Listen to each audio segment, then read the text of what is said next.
Riley, are we okay to go? Are we streaming, or do we have to wait a minute for the stream to catch up? So we're good to go? Okay, thank you very much. We're all settled, excellent. I'm going to call the meeting to order. As we do so, as we start all our meetings, we just acknowledge that the lands on which we gather is the traditional territory of the Coast and Straits Salish peoples. Specifically, we recognize the Kwungan-speaking people, known today as the Songhees and the Esquimalt nations, and their historic connections to these lands continue to this day. Up first, we have approval of the agenda. There's just one small change for approval, and that is I'm going to add a 10.5, slip it into the end there. We have a new business section in which we're dealing with strategic priorities, but we don't really have a specific slot for any like motions arising or notices of motion, which we typically do, and so we're just going to include it as 10.5. Just to give that space in the agenda to make sure that we don't lose that opportunity. So with that, can I get a motion to approve the agenda as amended? Moved and seconded. Any other discussion on the agenda? Seeing none, I'll call the question. All those in favor? Any opposed? None opposed. We have adoption of minutes. We can certainly do the 3.1 to 3.4 together if people so choose, and we can then pull anything out that needs changing. Move adoption. Moved and seconded, thank you. Any corrections, amendments, changes, improvements, typos? We're good? Okay. Not seeing any. Give people a check-in. Okay. All those in favor? Any opposed? None opposed. That carries. We move on to items. Section 4 is receipt of committee minutes. So receiving advisory design panel September 6th. I'm going to move her to receive. Move receipt. Moved and seconded. Thank you. Any discussion?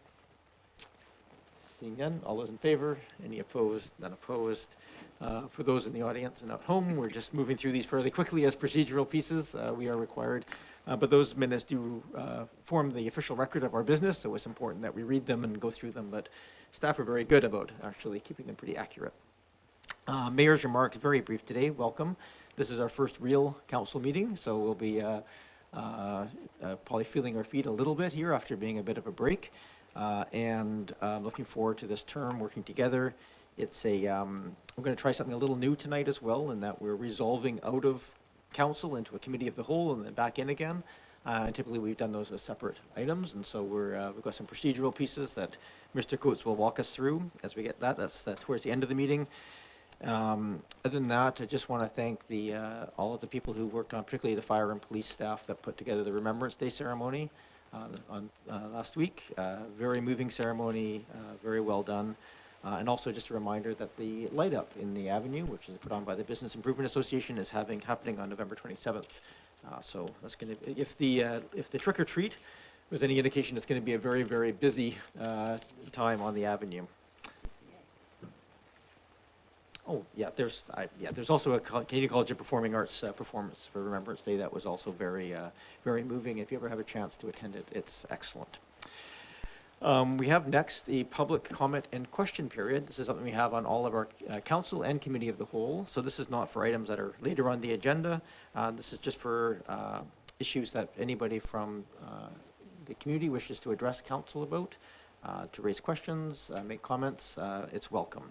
So if you're watching the live stream, there's a 1-855 number in the agenda package.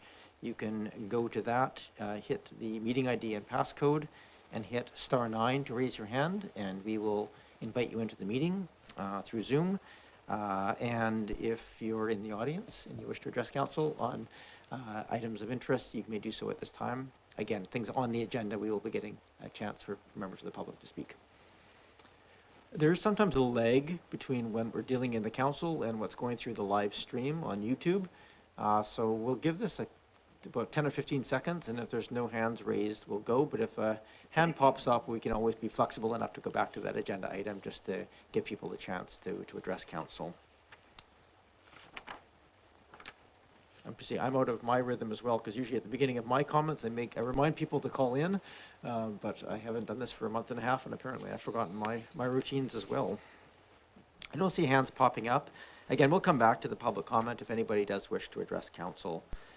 So next up we have in section 7, reports and memorandums, the official election results. Ms. Winter is here, Chief Election Officer, to answer questions. This is just a requirement of the Local Government Act that we receive the election results formally at this table, or that they presented to council. So our motion here is to receive, but if there's questions of Ms. Winter, you're certainly more than welcome to ask. Move receipt. Second. Moved and seconded.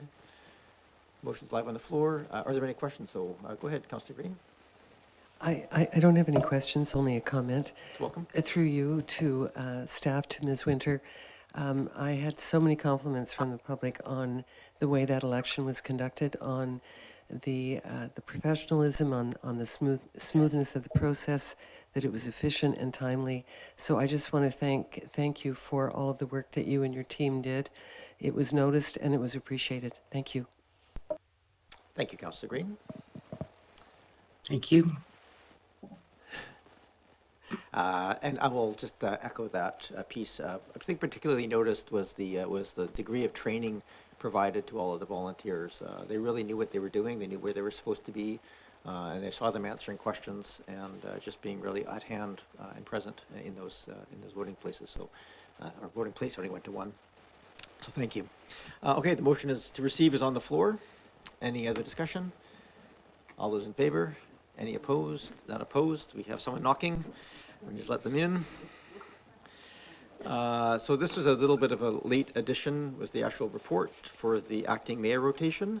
So if give people a chance, that hopefully they had a chance to have a look at it as it was updated. I'm just going to bring up my electronic agenda. So thank you, everybody. I sort of mentioned and discussed. You can have a seat in here if you wish to observe. There's the acting mayor rotation is here. There's sort of in discussions looked at two various options. There's option one, which essentially sets blocks of 6 months, so that these are the blocks where the acting mayor would effectively chair the regular committee of the whole meetings. It's really a chance for members of council to take over in larger public meetings to get used to that and to gain some skills, and also just to participate in that way. And the second option, which was a suggestion actually of Councillor Appleton, thank you, was an idea of maybe breaking that up so there's a bit more shift between the parts of the year and the other parts of the year. So they both accomplish the same things. I would say there's pros and cons to both, so I don't have strong feelings about either. In chatting with staff today as we're going through possibilities of things like we're doing today, of moving more to an ad hoc committee of the whole kind of model where this might happen. If that changes over the course of the year, it might make sense to use the shorter blocks so that people can try, if we change our procedures over the course of the 4 years, that you get an opportunity to chair those meetings in both formats. So I would say right now, if I had my druthers, I'd probably lean towards option 2 of the two, but I'll take the wisdom of council on this one. I laid out both there as the best I could as options for assigning the acting mayor rotation. Go ahead, Councillor Braithwaite. Thanks, Mayor. It's like a Jenga puzzle, I think. I think you did a great job. I actually was, when I first saw option 1, I thought, oh, that's interesting, 6 months. But then option 2, I think, actually makes more sense to me, because I think that what will happen is people get more of a, especially the newer people, will get a chance to try things out quicker than what they would have if it was on a 6 months. So I would be inclined to lean towards option number 2. Thank you. Any other discussion? Questions? Any? Oh, no. I just need a motion then if we're not going to have questions. Go ahead, Councillor Green. I'm happy to move option 2 as recommended. Thank you. Moved and seconded, option 2. Councillor Appleton. Thank you, Worship. I guess I would just extend my thanks to you and to members of council. Thank you for taking up the suggestion. And I do, at the core of it, the core goal is to provide the rotating chair and the rotating opportunity for different members of council to play that role. So that remains the same irrespective of option. And I do really appreciate that that's been put forward for this council term. So irrespective of what's selected, I appreciate that. But I do appreciate council's support for option number 2. Obviously, I support that one. Thank you. Councillor Watson. Yeah, just a question of clarification. In the event, in whether it was option 1 or option 2, that you were unable on a particular day to play that role, what is the process for handing the torch? So, a good question. So acting mayor is a role, essentially takes over the duties of the mayor at that given time. So if I was unable to fulfill at a meeting, for instance, I would give that notice as early as possible to members of council. That notice would go to the acting mayor and say, and that person, can you fill in that role? If they can't or aren't comfortable, what have you in that moment, then the question when they get asked is the next person in the rotation, the next person, until someone is able to fulfill that role. And certainly there's no obligation if you're in that role to take it. There's been many, in fact, probably the majority of occasions where things have been assigned as acting mayors where, someone just has a conflict and are unable to attend, and that's fine, and the next person will take on the duty. So, but generally speaking, it's not something that's typically done on short notice. It's typically a situation whereby, the mayor's unable to attend, and so the request goes out at that time. Yep. Is that clear enough? Okay. Any other discussion? Thank you. I'll just make a comment that I appreciate everybody's amenity to this. I think it's a good policy to be able to allow council to take on this role, and so I appreciate the feedback and the comments that I'd heard over the conversations leading up to this to support that. So with that, I'll call the question. All those in favor? Any opposed? None opposed. That carries. We have an acting mayor rotation, so one of our required duties completed. Moving on to section 8, we're going to go to reports and memorandums. These are subject to public input, so if you're here for any of these items, please, we'll make sure that we'll have the opportunity to speak. In this case, typically we will have a report of staff. We'll have the opportunity for members of council to ask questions. At that point, we will go to the public and take public input. Then we'll come back to this table at the conclusion of the public input. We will then consider motions or direction to staff or further clarification questions and discussion. Have debate, have a motion, have a question called. So that's the process. So there's, for the public interested, we're going to ask questions of the applicant or of the staff and Urban Wildlife Stewardship Society in this case. And then after questions, we'll go to the public. Councillor Appleton, you wish to recuse yourself as well, though, on this item? Yes, thank you, Your Worship. I recuse myself on the basis that I've previously recused myself on this topic. It makes a request of what was formerly my employment group at the provincial government, and even though my situation subsequently changed, I've excluded myself from this conversation in the past, so I'm going to continue to do so. Thank you. Very good. Thank you very much.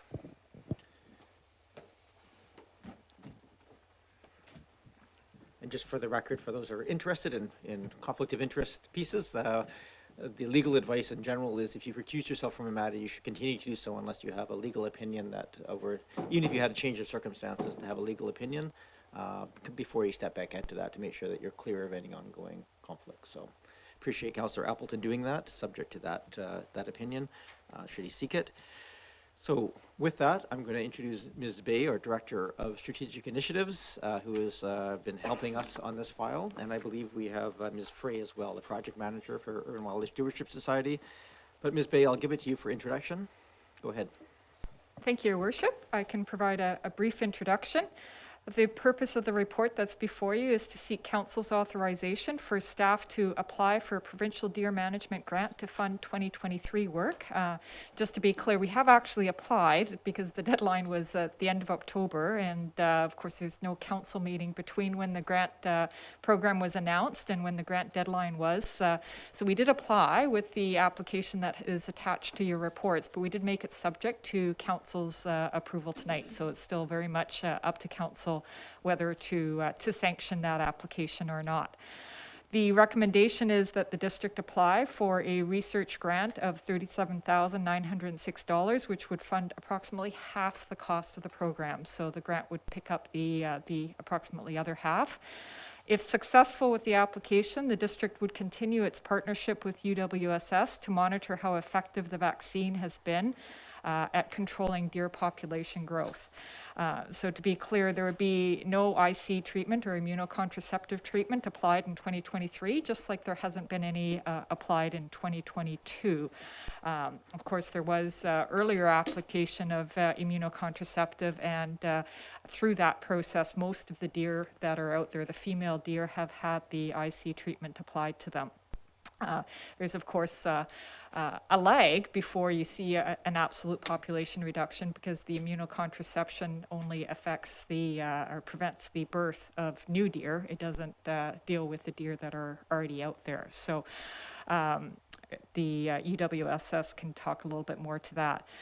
Specifically, Dr. Jason Fisher from UWSS is available to present UWSS research to date and to provide the rationale for the approach proposed for 2023. And we also have with us tonight from UWSS Christy Kilpatrick and Sandra Frey, also available to answer any questions that may come up. Thank you, Your Worship. Thank you. So, did I understand that Dr. Fisher will be presenting, or? We'll let Sandra Frey present and I'll support it. Sounds good. Ms. Frey, why don't you come to the desk in the middle, and you can, if you just introduce yourself, your organization, and then you're welcome to present. Just need to push the button in the middle to turn on the microphone. Devil's in the details. My name is Sandra Frey. Is that too loud? There. Sandra Frey. I'm project manager for the Urban Wildlife Stewardship Society. And I can provide a brief overview on what we've been doing for the past 3-4 years in Oak Bay with the immunocontraception program, some of the results to date, and what we've proposed for this year's budget. So as a high-level summary of our operations in the immunocontraception trial, since 2019, we've been in the field in the fall applying primary vaccines to 120 female black-tailed deer between 2019 and 2020.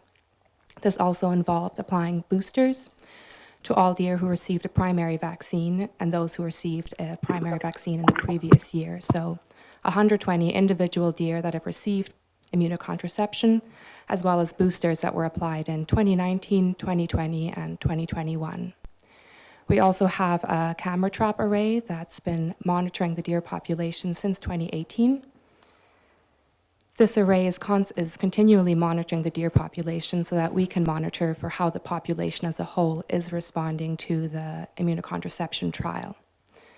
In addition to the camera work, we also collected data using GPS-collared individual deer to inform on habitat use parameters of how urban deer are selecting and avoiding features of the Oak Bay landscape. For this year's budget, we would like to continue with monitoring the deer population and also with a special focus on analyzing the camera data, which provides the basis for understanding of how the population is responding demographically in terms of density, fawn relative abundance, and other parameters that inform on how the population is responding to this contraception trial. In fall 2022, we paused the fertility control treatment, and we elected to continue with this pause in immunocontraception so that we can monitor how the population now responds when active fertility control has been paused, which is an important question to address to understand the longevity of this treatment effect and how the population will continue to decline over the years as fawn recruitment has been suppressed.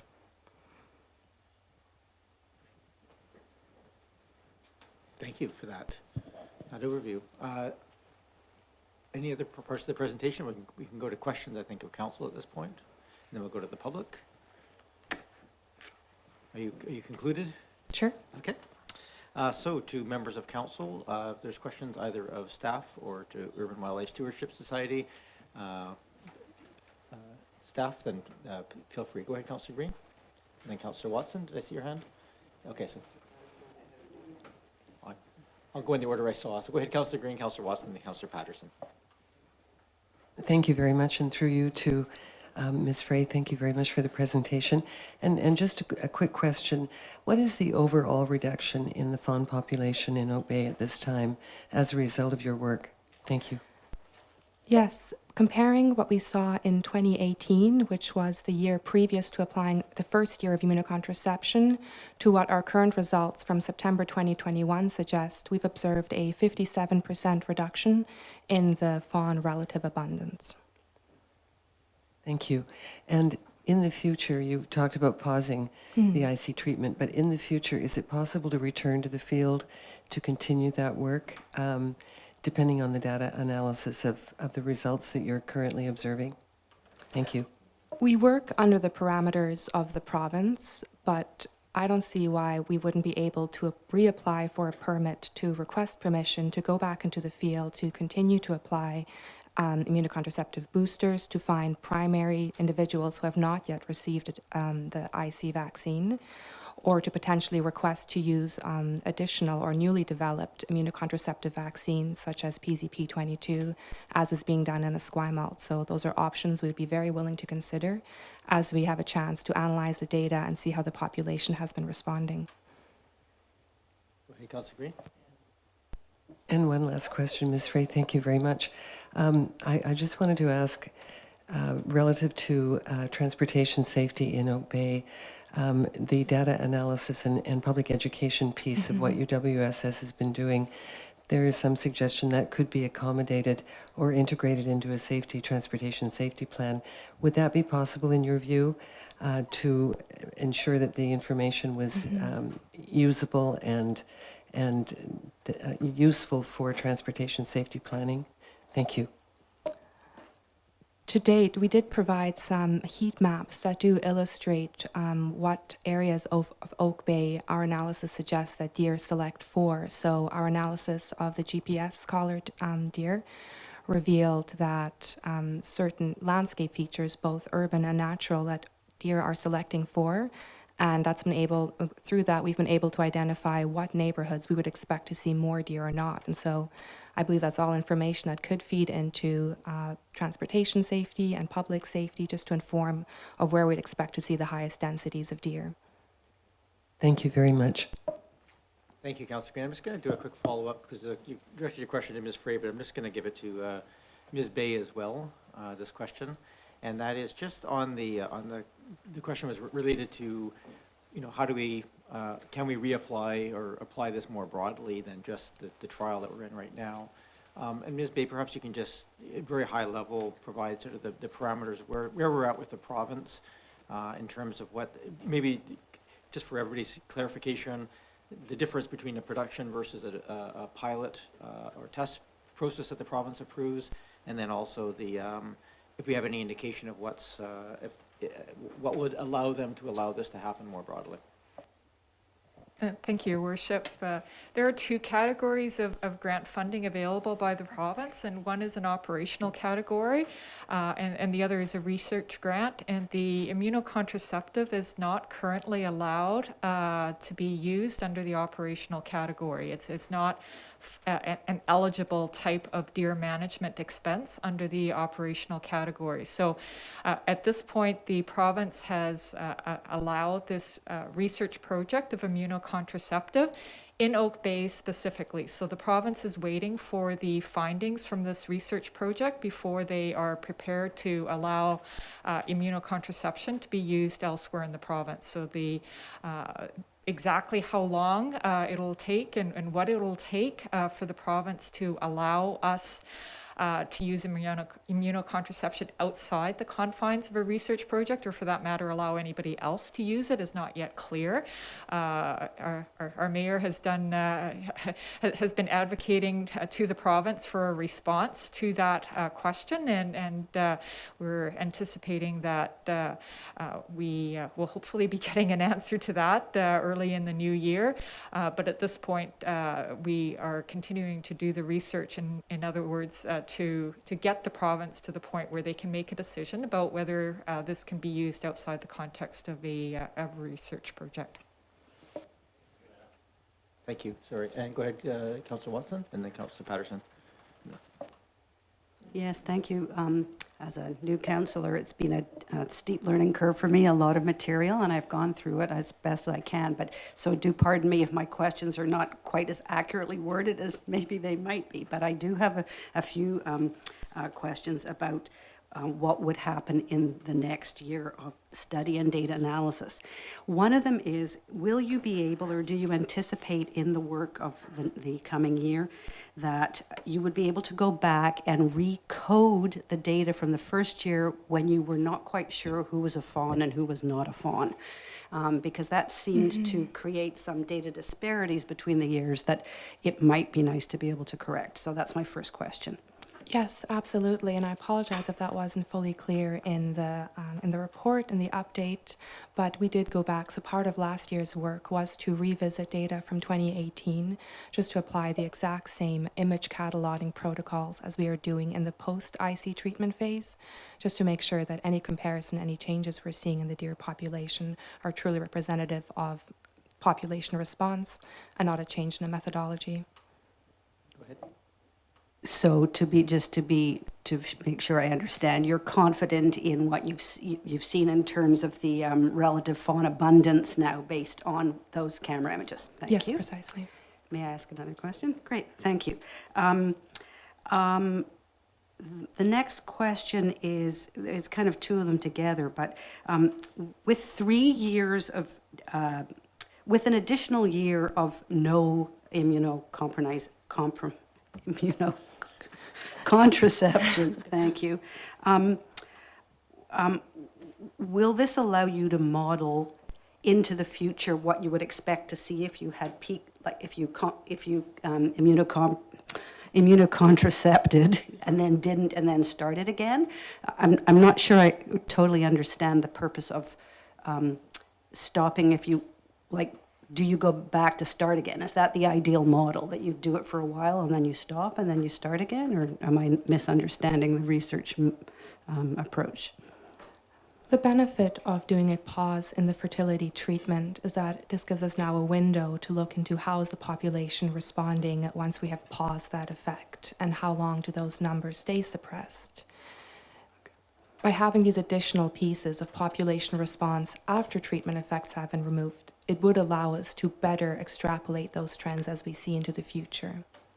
Right, thank you. And I just have one final question.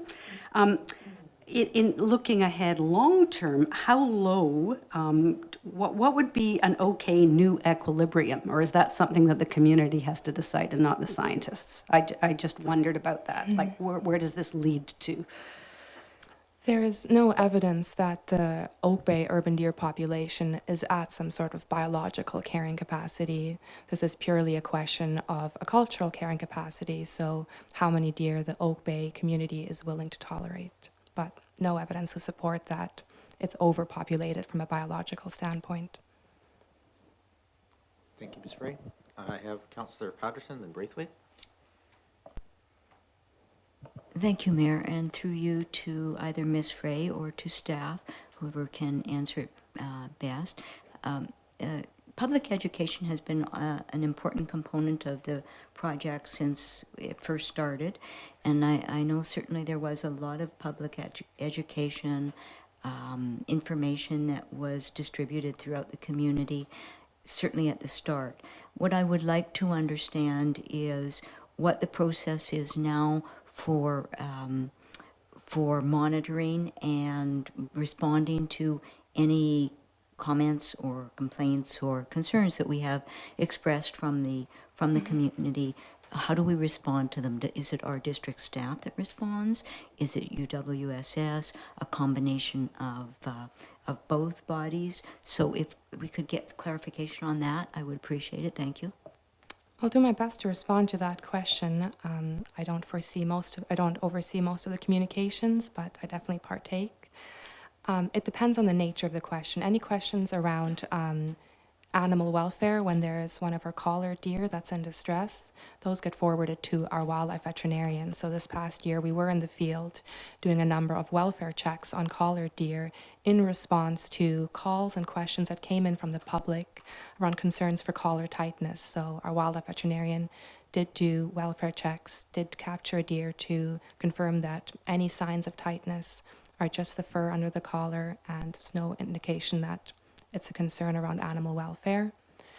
Our communication specialist, Alina Fisher, she does a lot of social media engagements and sharing of the information and science, and also preemptively trying to keep people aware of what season we're entering in, whether it's the rut, whether it's fawning season, to keep people aware of the urban deer population they coexist with.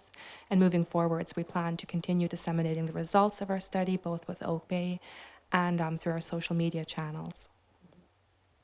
Thank you for that. I could just ask you to turn off your mic between questions, and that way we don't get sometimes a bit of an echo. And I'm going to just, go ahead and I'll come back to staff on that. Go ahead. Anything else? Ms. Bay, perhaps I can just get your take on that, because the calls generally come to the district, not to UWSS if there's issues. Perhaps you can just outline for us and the public what the process is for dealing with those. Yes, thank you, Your Worship. As was just expressed, it is a mix of both. Sometimes people directly contact UWSS through their website, and sometimes residents contact the district.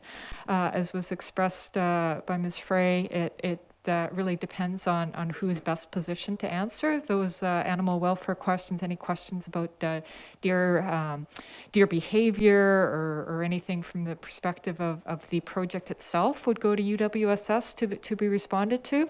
If it's a question of a policy matter that is a council decision, then it gets forwarded on to council for information. You'll see a summary attached to your report today. One of the last attachments with your report kind of summarizes what staff are aware of, has been communicated through the district over the past year. So you can see there's certainly some patterns there that have been expressed. Generally speaking, I'd say that the level of correspondence has reduced since the beginning of the project, but it continues to be a bit of a mix. Not everything is something that staff is able to respond to, because as noted, and you'll see that in the attachment, that there are a number that say that staff could not respond because this is a policy matter. It's a governance decision for council to consider, and that's why they're there for your information tonight, so you can consider it in the context of the decision that's before you tonight. So really a mix. Thank you very much, Ms. Bay. Certainly a number of them come into my inbox for sure. Councillor Braithwaite? Thank you so very much, and thank you for being here tonight to answer the questions. I'm going to probably ask you some tough ones because that's why I'm here. But just a couple of reminders. In 2018, can you remind me how many deer were counted in Oak Bay? Ms. Frey? We did a preliminary analysis of the deer population density in 2018 using a narrow window of time from our initial camera array, and that predicted, from what I recall, between 90 and 130 deer. Thank you. Go ahead, Councillor Braithwaite. Thank you. In 2018. Okay, and then, because I have the death list here of what happened in 2018, 2019, 2020, 2021, and 2022. And it's interesting because if there was 190 to 130 deer in 2018, 55 deer died in 2018, and 70 died in 2019. But then you said you inoculated 120. Is that over a number of years, perhaps? I'll just clarify that the estimate for 2018 was for adult deer. So we only focus on the adult contingent of the population, since those are the reproductive members. Based on the mortality, we know that fawns have a very high rate of mortality, as do most juveniles in wildlife populations. So it's hard to speak to those numbers just without knowing what proportion of them were fawns versus adults. Go ahead, Councillor Braithwaite. Thank you, and it's a really good point. I also think that I seem to remember reading in your last report that you said that you needed to count until 2022. But now you're asking to count in 2023 again, till 2023 now. So I'm wondering what kind of a difference is that going to make in the population already? Because obviously there were a lot of deer born last year or this year, and the deer that were born the year before and now that were not inoculated are now going to be able to have fawns. So how is that going to increase, by just doing a count instead of doing another IC, how is that going to increase the population? Ms. Frey? If I understand your question correctly, I guess, can you repeat that maybe just so that I fully understand? Sure. Because we're doing a count again, I thought that the last time you came to see us, you said you were going to count in 2022, and then you were going to start inoculating again in 2023. So now you're going to do another count in 2023, so that extends that time that we're not now inoculating again for the deer that could perhaps now be of age to be inoculated. So in our previous funding application, we did specify that we would not be doing any sort of immunocontraception in fall 2022. I wrote the proposal so I can confirm that we did not ever suggest that we would pick up IC back again in 2023. We definitely specified a pause in the fertility control, and we've elected to give that another year so that we can monitor the population response after having done 3 full years of immunocontraceptive treatment. The last treatment was in 2021, and so we need to look at the 2023 numbers as well to understand in those 2 years that elapsed when fawns were not produced in 2021 after that immunocontraception, how has that now resulted in a decrease in the overall population? Thank you. Welcome. Thank you. And I guess my question is, and perhaps you just can't answer it, is that, because we are putting a pause on it again, there will be an increase of deer in Oak Bay because of that, because, again, the fawns that were born 2 years ago are now going to be of birthing age. Is that correct? At birthing age at age 2, this year or next year. Yes? Not to get too far into the weeds here on the biology of deer, but I think that your point is that we are not actively reducing the deer population at the moment. Is there a specific question as to the why or to the ramifications? I guess my other question is, does the contraception extend the mating season? Yes, it's expected to last well past the mating season, otherwise it would not be a very effective contraception program. Sorry, what I meant was, does the so does that mean then that the bucks consider the mating season as a longer season, so they will stay in, they will want to mate further, like more often throughout the season, like not just once in a season, but more often in the season? That's not something we're actively monitoring for right now, monitoring buck behavior, but it's something we could address in the future if there was interest. Okay, and I guess the only reason I ask is because we have so many bucks right now that are roaming around, like very large bucks, so. Yes, it is the rut after all, so unfortunately that's what they do in the fall. I'll let Mr. Fisher, Dr. Fisher, if you wish to, you have to come to the microphone though to answer the question if you wish. I don't want to spend lots of time getting into the weeds of biology, but this is probably of interest in terms of the behavior in the community. Yep. So what the immunocontraception does is it keeps the female in estrus, right? So they're receptive. So what will happen usually in the absence of IC is that a male will come, mate with a female, and then move off to find another female. What happens with the IC is that the buck will come, mate with the female, go off and find another female, and then come back and say, hey, you're still receptive, I'll go again. And they'll do that for that very short biological window, which is not movable. So just that rut period, because they can't sustain it after that. It's too expensive for them. It's really, really tiring. And so it doesn't actually change. The only thing that changes about buck behavior is that they'll go back and revisit females in a way that they wouldn't have before, but they don't mate more often or longer in that season.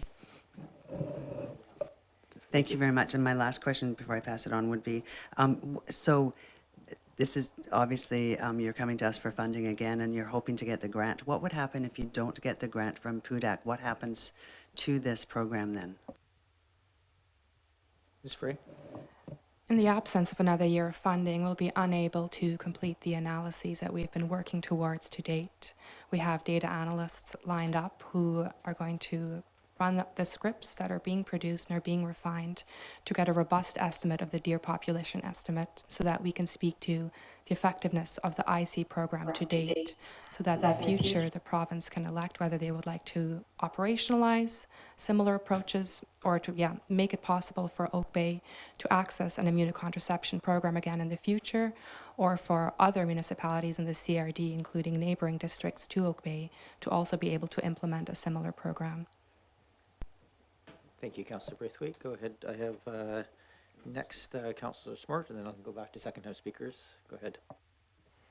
Thanks so much for all of your detailed responses. I just wanted to understand a little bit more the relationship between sort of your ideal research study and the province potentially making this decision. And I was just wondering, is the province waiting for, in a sense, the study to be done? And in your opinion, when would that study be done?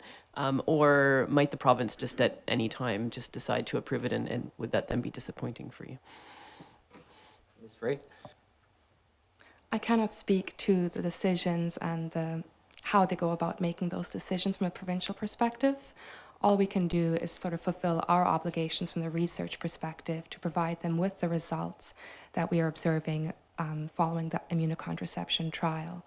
And we have identified questions that we think are the most valuable to answer in order to speak to the effectiveness of immunocontraception for urban deer management. And we'll continue to provide those results to the province and allow them to make decisions based on what we provide them. And we're working very hard to make sure that we're answering all the most important questions for them to be able to make an informed decision of whether and how to operationalize that.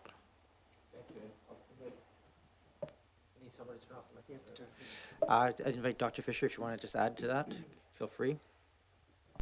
Thank you very much. I was speaking to the provincial ungulate specialist today, the man who's in charge of those decisions, and he says that they are awaiting on the results from Oak Bay and from Esquimalt before they consider this further. Not to put words in his mouth, but they are definitely fully invested in the research program as they have outlined and they approved years ago, and they're now waiting for and supportive of the outcomes of that decision. So, and I can't say that the people above the ungulate specialist won't make a different political decision, but from the operational level, that's where they're sitting. All eyes are on us because we're the ones spearheading this. Thank you. Thank you for that. Just perhaps for our clarification, we're a little out of sync in some senses that normally we have a report and the application and pieces all sort of lined up, but because of the application window being where it is from the province, we can't do that. So, but there is a report due, is that correct? Before the end of this year from the Urban Wildlife Stewardship Society that reports on the data to date? So as part of our application, I believe I put the summary of results to date that we provided to Oak Bay. And we are continuing to work on updated results that will encapsulate 2021 as well as 2022, for which we just got the data in hand this past October. So we're working towards that.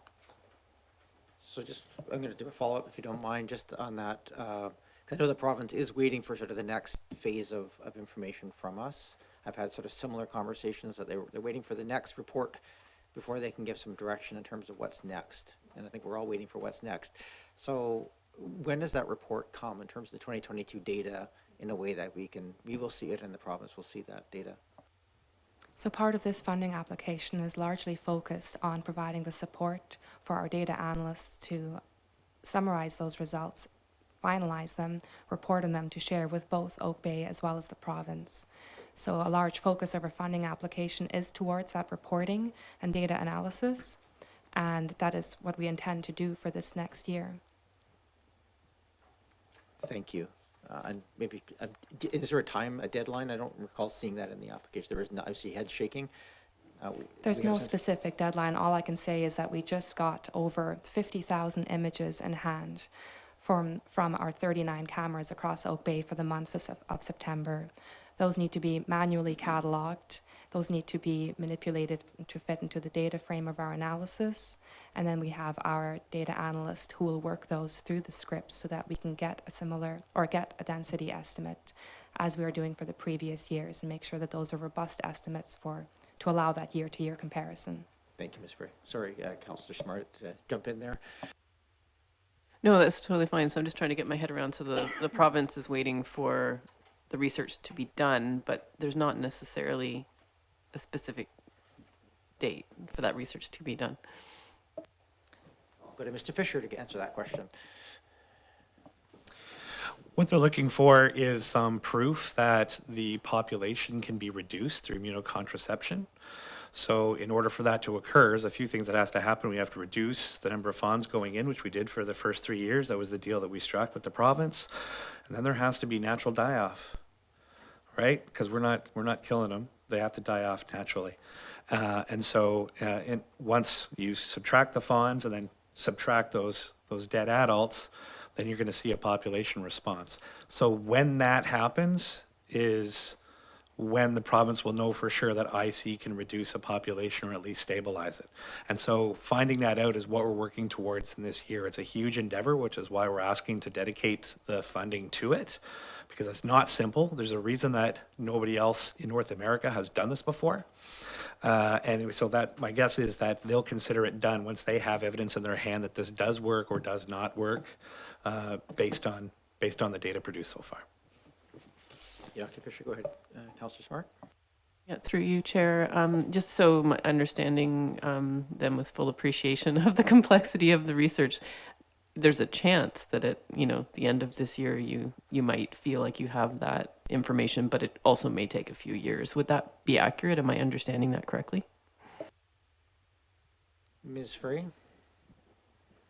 I'll let Dr. Fisher jump in here. I will say my observation is that ultimately the deer are entirely the responsibility and ownership of the province.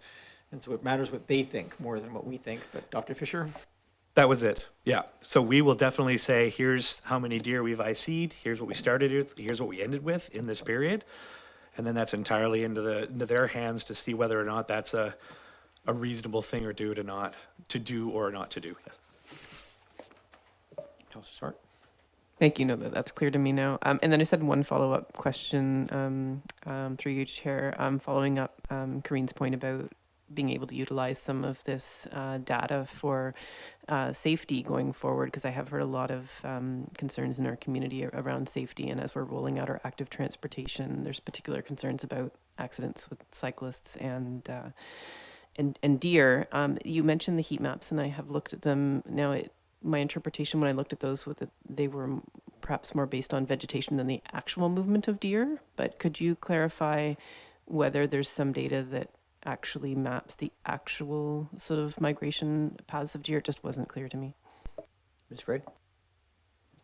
To monitor animal movement at that sort of fine scale basis, that can really only be done through GPS collaring individuals to see how they move about. And we did do that between 2018 and 2020. We had about 20 GPS collared individuals out there whose home ranges we tracked, whose movements we tracked.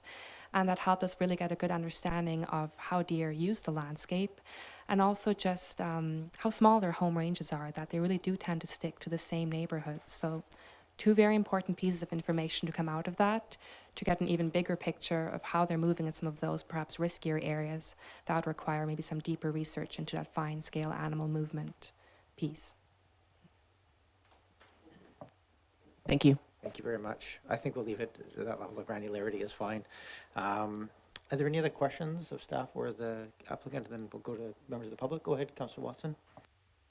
Yes, please. Just a couple more clarifications about the current vaccine versus,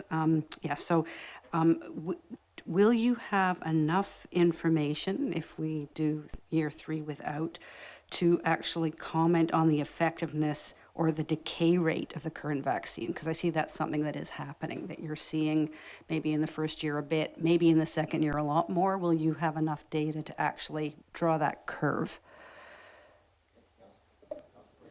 We're hopeful that with this additional year of monitoring that response after that pause in treatment will be able to answer some of those questions and also understand other factors that might influence how the population as a whole responds around immigration of deer from neighboring communities or neighboring municipalities, and get a clearer picture of what is the population as a whole doing when you factor in all of those other pieces. Thank you. And just one quick follow-up. If I understand from one of the reports that this is not the only vaccine. There is another one under trial, or there might be others in the United States too that we don't have access to in Canada. If a new vaccine became sort of apparent that was more effective, how would that affect any future program or our decision about, or the province's decision about what might be allowed, if you're following what I'm trying to ask? Thanks. Yes, absolutely. So Esquimalt, the municipality of Esquimalt, is currently running a similar immunocontraception program, but using a newly available immunocontraceptive vaccine, PZP22, which at the time was not available to us. And so we're using a slightly different version of this immunocontraceptive vaccine. In the future, if we would like to trial something with this newly available vaccine in Oak Bay, that's definitely something we could explore and put in a research permit to the province to see if that's something we can trial here in Oak Bay, which represents a different landscape to Esquimalt and different factors influencing deer movement. And that's something that we'd be willing to discuss with council to explore. Thank you, Councillor Watson. I will say I think the hope is that the province would approve something in the production line of that, rather than just studies. So whether from us or from Esquimalt, that would be the goal. Just want to make sure that we're clear on what our options are here. My understanding is from the province, they don't allow translocation at this time. So the two options or three options, I guess, of managing deer is fencing, cull, and then under a pilot project is immunocontraception. Am I missing anything? Is there any other options available for managing deer populations at this time? Not that come to mind. And I'm probably not going too far of a limb to say we're probably not allowed to mix those at this point in the course of the study. We couldn't start culling some deer and continuing the study in a rigorous fashion. It would undermine the research program as a whole to do so. That's the message I got from the province as well. So thank you for that clarification. Okay, thank you for that. I think we're ready to go to members of the public at this point. Thank you for being patient as we go through this the questioning process. Perhaps Ms. Free, if you want to step aside, we'll just invite members of the public to come up to the microphone. If you could just, if you're in the room here, just come up and sit down. If you could just state your name and municipality of residence for the record, and then you are free to address council. Welcome. Thank you. Oh, you have to hit the button. I didn't quite catch. My name is Elizabeth Costin, and I reside in Oak Bay. I have a brief comment to make and an equally brief question to ask. I'd like to start by saying that I think it's important that Council not just rubber stamp the Urban Wildlife Stewardship Society's contract year after year simply because they're the only ones doing something about the deer population in Oak Bay. I am concerned that over the years, the society seems to have had more and more control over both the gathering and the dissemination of information about deer in Oak Bay. I'm also concerned that it doesn't seem that there has been as yet an independent review of their research findings in terms of the actual population of deer in Oak Bay or the actual reduction of the number of fawns in the municipality. And so I would urge Council to consider asking for that kind of an outside review. I think it's common when a research organization comes and asks for public funds year over year to ask for some kind of outside validation. And in this situation, I think it's particularly important because those are the research findings that may form the basis of a design for a permanent deer management program that is not only adopted by Oak Bay, but by other municipalities as well. So that's my concern.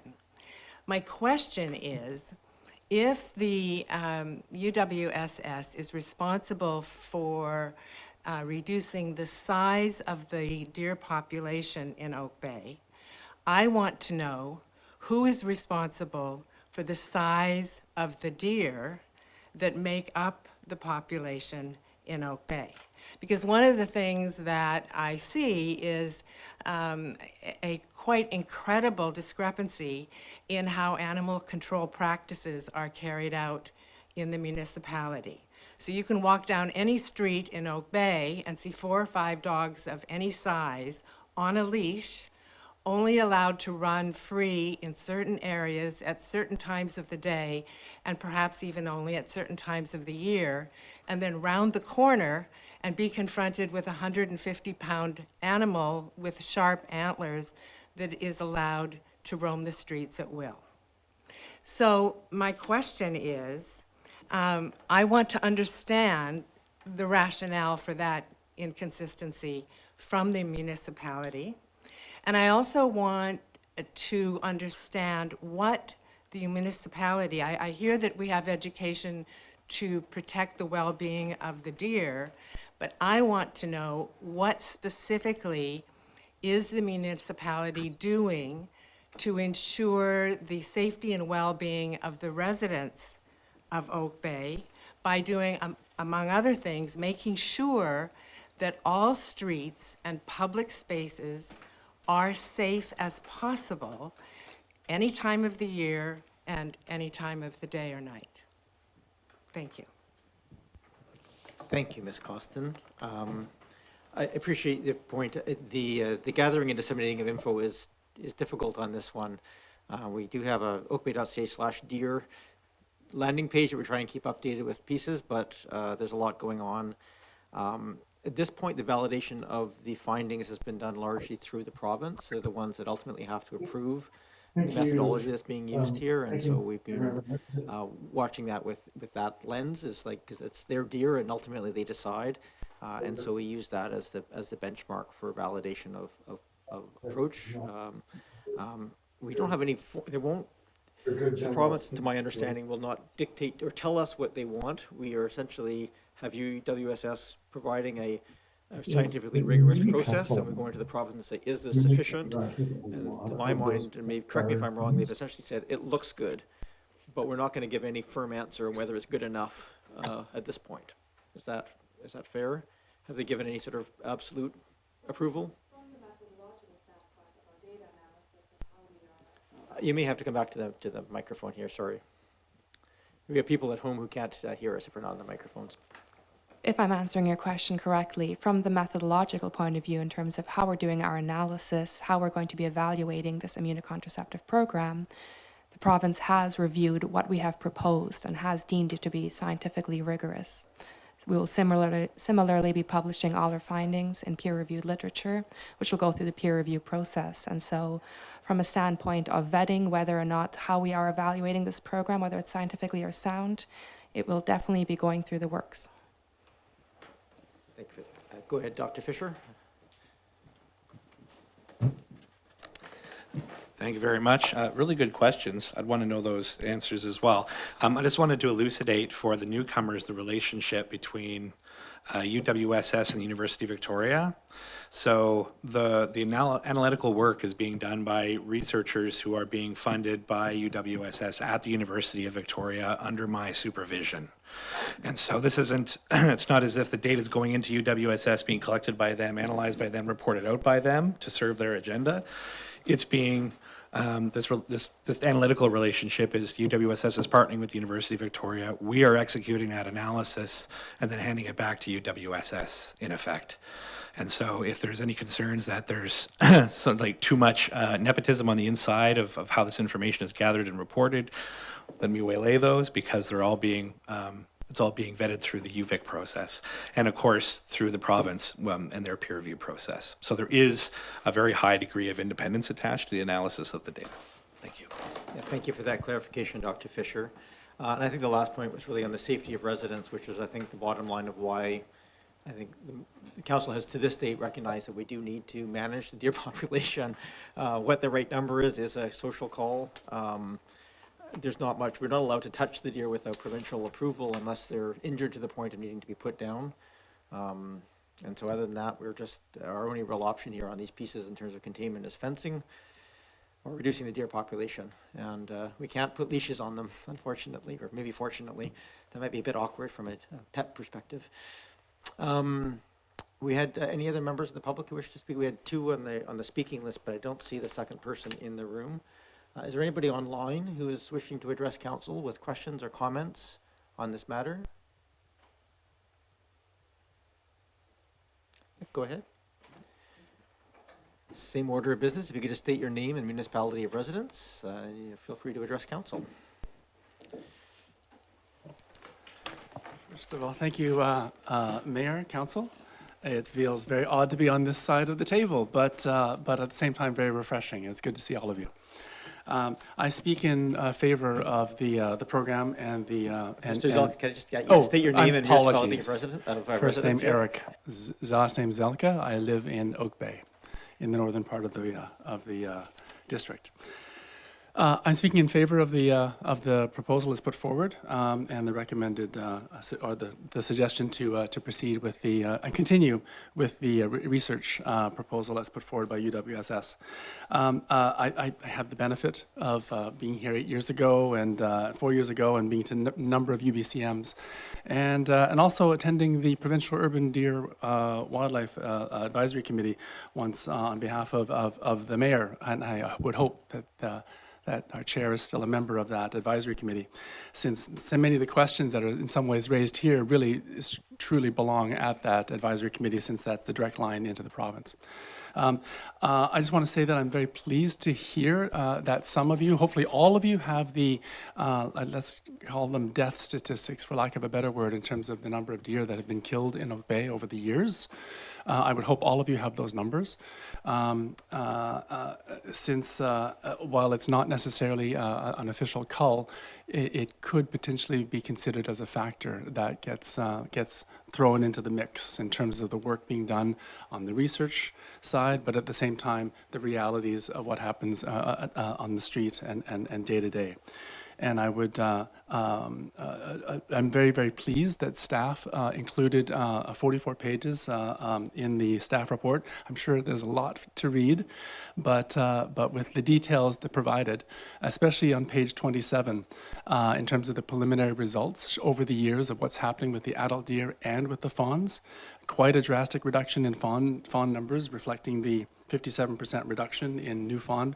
But I do note that the adult population also appears to be trending down, and I wonder whether that's related in some ways to the unfortunate death statistics that occur from police and also from traffic and other unfortunate things that happen to the deer. It is unfortunate that the male deer travel a lot in and out of the district. We do know the female deer tend to stay. So the possibility that those large numbers may have to do with the traffic moving in and out of the deer. I caution those of you considering not approving this and maybe going back to another approach. 8 years ago, 2015 approximately, the social fabric of the district was torn quite dramatically with a mob descending on the former mayor's house in protest. This was not an Oak Bay mob, this was a CRD mob of the animal rights activists and others who were very upset at the previous attempt at a cull. And I would hope and pray that Oak Bay will never ever do that again. And I'm very pleased that in 2021, the animal control bylaw was updated, which effectively outlaws another cull in Oak Bay. So I'm very happy to see that Oak Bay, in many ways, if they ever wanted to go back to that, they'd have to update their own bylaws. So I just wanted to say thank you very much for the UWSS and for Oak Bay's continuing support over the years, and I look forward to this continuing. Thank you very much. Thank you very much, Mr. Zelka. Seems strange to call you Mr. Thank you very much. Is there any other members of the public who wish to address council on the item of urban deer and the application to the province? Don't see any hands popping up online or in the room, so I'll come back to this table. We have a proposal in front of us here, and just so you can seek a motion or additional questions, go ahead, Councillor Patterson. No, Mayor, I do appreciate certainly Dr. Fisher and Ms. Frey for attending here tonight and presenting this. I would like to move that the report by Ms. Sinyabeyev, the Director of Strategic Initiatives for Oak Bay, be received. Is there a seconder? Moved and seconded, thank you. We don't debate receipt, so not seeing any other comments, I'll call the question on the receipt. All those in favor? Any opposed?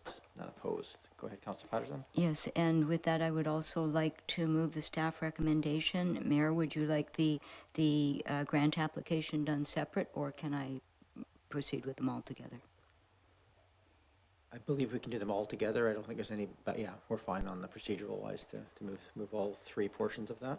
Then I will move the staff recommendation that the application to the ministry be moved forward, and that if the provincial grant is approved, that the District of Oak Bay co-fund, and that council authorizes staff to engage in the services of Urban Wildlife Stewardship Society to deliver the deer management program. Thank you for that. Is there a seconder? Moved and seconded. Thank you. Do you wish to add anything, Councillor Patterson?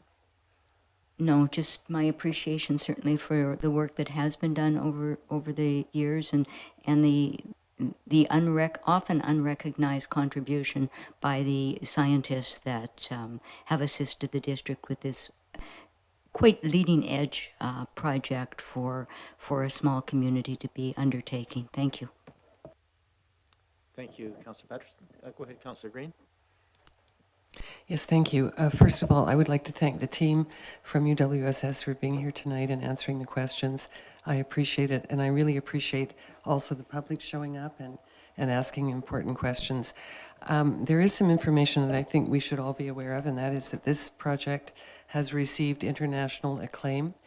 In August of this year, the UWSS was invited to participate, and correct me if I'm wrong, Dr. Fisher, in an international conference in Colorado in the United States.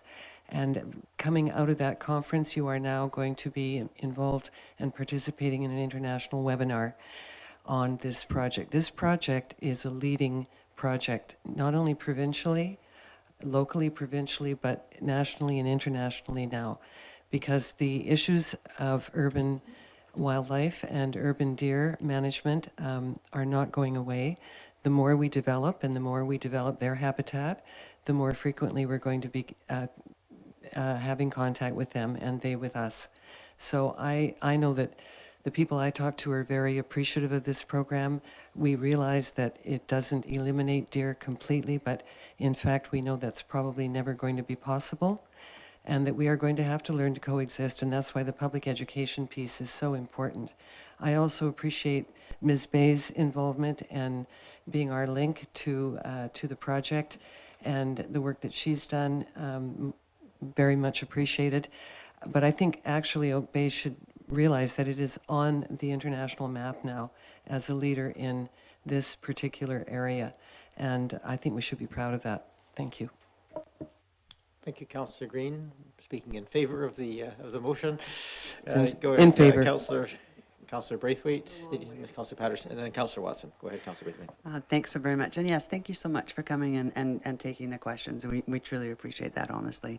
I'm going to be voting against the funding, and my reasons are that I really feel that I need to speak for those people who are really struggling with what's happening within our community, and Ms. Costin is one of the ones who's come to speak about it tonight, about the the amount of deer that we have roaming around, the things that we're having to do within our community to try and protect ourselves from the deer. And I know it's not, I know that you're trying to make a difference, but I also really feel that this is really the province's problem, and the province should be funding this fully. The money shouldn't be coming from Oak Bay.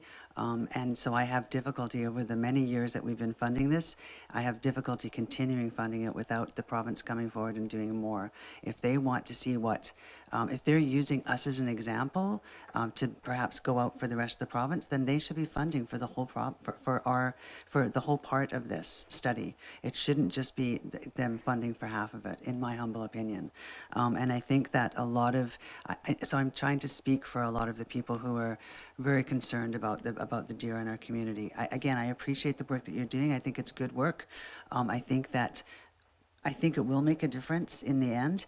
It's taking a very long time to get there, and so that's kind of where I'm struggling. So sadly, I'm going to vote against the funding, but thank you. Councillor Braithwaite, Councillor Watson. Thank you.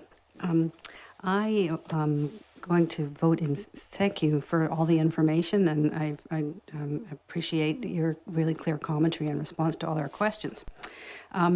I am going to vote in favor of continuing the research project to its logical, what I see as its logical conclusion, based on the analysis that's been done to date and the opportunity to do this final round of analysis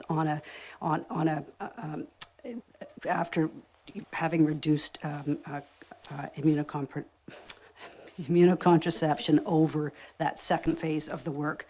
I think it's well designed and clearly scientifically supported. So, and I'm pleased that Oak Bay, I echo what Councillor Patterson has said, I'm really pleased that Oak Bay has been able to provide this kind of stomping ground or hunting ground in order to be able to conduct this work. However, I do think that outside of the research, that the community does need in some way to address the issue of safety that relates to large animals. Mayor Murdoch has clearly identified what our options are, but I wonder if there's some way for us to work within those constraints to do better than we're doing right now. And I value the fact that the research itself is giving us information about where deer are, what kinds of environment they like, and so that we have more to go on than we would have 3 or 4 years ago about how to identify happy places for deer in our community, and that might be able to direct us about how we deal with the unfortunate consequences of large males that do endanger adults, children, and animals. And I think that that's still an open question for me. Thank you. Thank you, Councillor Watson. Any other comments? Or go ahead, Councillor Smart. I am also going to be voting in favor of this tonight, and I really hear the comments from Hazel Braithwaite tonight, and I agree this isn't an endless research project that the community should be funding, but I do hear that it's just a crucial point in this research study, and it feels like this last year, this is not the year to stop when I'm so optimistic with the results that I've seen so far that this is the year that we can really have that concrete argument presented to the province. What I'd like to see is some strong communication this year with regards to, the potential ending of that funding on a frequent basis, and really having some touch points with the province towards wrapping up this decision. But I am really appreciative of the leadership that's been done so far with this program. Thank you, Councillor Smart. I'll speak briefly on this. I'm supportive of the application. At the end of the day, we have a multi-year process, and we have to see it to its logical conclusion. I don't see, I'm not morally opposed to culls if we can use the deer for meat, but I also recognize it's very difficult to do in urban environments, even more difficult in warm and pleasant urban environments where there's lots of food alternatives, and making it more difficult technically. And most importantly, I think, doesn't have it has a social conflict attached to it. If this works, and I'm, lukewarm confident that the province will see this as a production, I think we have to do everything we can to give them all the evidence we can to let us do it. certainly in conversations with previous councils, like it's a new term, so I can't say for sure, but with Esquimalt, Saanich, Victoria, and Royal, all very interested in moving forward with immunocontraception if they can do it in a production way. I think the struggle we have right now is that the province doesn't really, this isn't a high priority for them. As much as I'd like to see the province pay for it, they're just not, the fact that they have any grants at all is something of a miracle to help us out with the cost of this. And the, I think, and there's always a tension between the academic rigor and the desire, frankly, on the part of the community, which is to just reduce the deer population. Like, that's all we want, just something simple. But we have to go through this process to get to that simplicity. And I'm very hopeful that the results coming up, the data analysis will provide enough evidence that either on a permanent basis or on at least a long-term pilot or something like that, we can start moving into more of that production world, because I don't see any other option for us. Again, I also look at this from the perspective of, we don't have a wall at our border, so at the end of the day, if we can't get Victoria, Saanich, and other jurisdictions on board, we're always just going to have an influx of deer no matter what, and this is the one way I can see that we can actually get them on board. So I think at this point, I hear what Councillor Braithwaite said, and I certainly hear the frustration of like, well, you can't be putting money into something that isn't actually doing something. We're not in the world of academic funding. That's reality of municipalities. But in this case, I think if it's moving us towards the point where we actually have a chance, we have to support at this point. And so I'm very much looking forward to the results. I'm hoping we can get those results, at least preliminary results, as quickly as possible. We can start working at the political level some more with the province to get those moved forward, to give them as much direction as they can on their end to help us move that from the pilot to a production model. And I really appreciate all the work that UWSS and UVic is doing to support that process. So is there any other discussion on this matter before I call the question? Not seeing any. Thank you to everybody who's come. Thank you for UWSS and staff and our staff for that as well. All those in favor? Those opposed? The Registered Councillor Braithwaite opposed. I don't believe, is there any other items arising from this? I do not see any. Go ahead, Councillor Smart. Should we have a motion arising out of this with regards to having a touch point to bring this up again with the province to make sure it doesn't get forgotten in a few months? We can certainly do that. There's probably ongoing discussions going on. I was not sure when the report might come out, so maybe I'll ask a question before we have a motion attached to that. Is anybody from UWSS able to provide us a timeline, since it's not in the grant application, of when data might be coming forward that we could go back to the province with and follow up with them on that? Because that was certainly the informal comments I had from the province, was once the data was there, they would be looking at this from a policy perspective. Do we have any sense of timeline, Ms. Frey? Well, being the project manager, you ask these questions.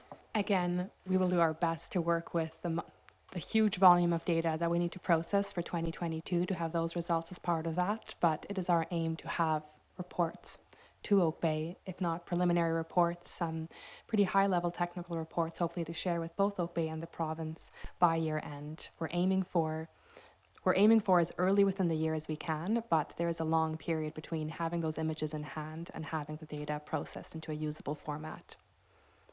So is that a year end of 2023 or 2022? 2023. We just have the data in hand from 2022, so it's going to be a while. Is there I would just suggest, because we are going to have to go through an application process, and we have to make a justification if we're going to continue or not, and the feedback from the province is going to be critical to us having those decisions being made, that the sooner we can get that data, even in preliminary format, to have that conversation with the province, is probably going to be quite important. So I'm not sure from a motion arising perspective where we want a touch point on that, because I think the province is going to be waiting for our data before they allow us to move things forward. Ms. Frey, I don't know if you don't have to add anything to your comments, but if you wish to, you may. Okay. Go ahead, Councillor Braithwaite. Thank you. And it's just going back again on the safety on the streets, the safety and well-being of residents. It is our responsibility to make our streets as safe as possible for our residents. So I'm wondering if we were able to do something where we could perhaps keep track of some of the incidents that happen with large bucks or deer, that we could perhaps get the public to start reporting those into us, because I think that what's happened over the years is that people have decided that it doesn't make any difference, and so they don't make those reports anymore. So if they have an incident where, you know, a buck has chased them into their yard, or has done, you know, has destroyed something in their yard, or has, you know, gone after their dog, they're not reporting it anymore because it just seems like it's not going to go anywhere. So I'm wondering if we can do some sort of a public awareness around that so that we could perhaps get some more data on that. We have some options for priorities coming up later in this meeting. Why don't we just, if you want to make a note, we can add that as one of the potential items we would do. Councillor Smart, sorry, I kind of went away from you there in terms of the loopback. I think that loopback might happen automatically, but if you wish to have a follow-up perhaps before the end of the spring term to make sure that we at least follow up to see where we're at on that might make sense. Yeah, I don't mean to minimize the immense amount of work that the study involves and to process all the information in the next year, but is it possible for us to request? It sounds like we would really need some information by the end of September to really meet our timelines in order to, you know, really be able to send some preliminary information to the province before we're at this cycle again of approving again for next year. I think maybe Ms. Bay, I might just turn to you on this one. Perhaps just if we can maybe come back, say, by June of next year, just to get an update of where things are at. That might be a touch point that we can, at that point, we'll see where it's at and bring it forward. And I think by that point, we'll probably have had a meeting or two with the province as well and have a sense of where they might, if they can share any information, might be able to include that and feed that back. Does that seem like a reasonable? I appreciate there might not be much data at that point, but. Thank you, Your Worship. I can only bring back what I have. Until UWSS is in a point where they have some data to report, I can certainly bring back a touch point to council, but whether I have anything to report at that point will be dependent on where UWSS is at in their research findings. So that's the best that staff can do, because we are wholly dependent. It's not as if staff are undertaking separate work from the work that UWSS is undertaking. I do anticipate that if our application to the province is successful, they may have some timelines associated or some requirements associated with that. It's not unusual for the province itself to report back and say this is what we expect in return for this money, and in that case, whatever those provisions were at the provincial level would be passed on through contract to UWSS. So ultimately, it's the province's timelines that we're trying to meet here, and whatever timelines that the province puts on us would be in turn passed on to UWSS as contingencies on the funding. Here would be my suggestion based on that. I would suggest perhaps we just, I don't know if we need a motion to this, but just invite Urban Wildlife Stewardship Society back in June to provide an update on where they're at, and we can have a sense at that point of timelines. Ideally, you know, a preliminary report available, but if not, at least an update to council. And that would provide our oversight, I think, responsibilities on this project without being too onerous on anybody. So, Ms. Bay, do you think that would require a motion, or just we just leave it in the timeline to have that come back in June? Your Worship, a motion is an option for council should you wish to do so. Absolutely, that ensures that we report back and that we capture it. So if that's council's intention, a motion would certainly be welcomed. Ms. Councillor Smart, would you like to make a motion just to invite UWSS back in June to provide an update? Yes, I would like to make a motion. Thank you. Is there a seconder to have them to invite them back? Go ahead, Councillor Green. Thank you. Any other discussion on that? I think we'll leave the content open at this point because we don't know what we don't know at this point. So we'll just leave it that general to get the update. Thank you. Any other discussion? Not seeing any. Call the question. Then all those in favor? Any opposed? None opposed. Thank you for that. Thank you very much to UWSS, and we need someone to go and fetch Councillor Appleton, who had to recuse himself from this portion of the meeting.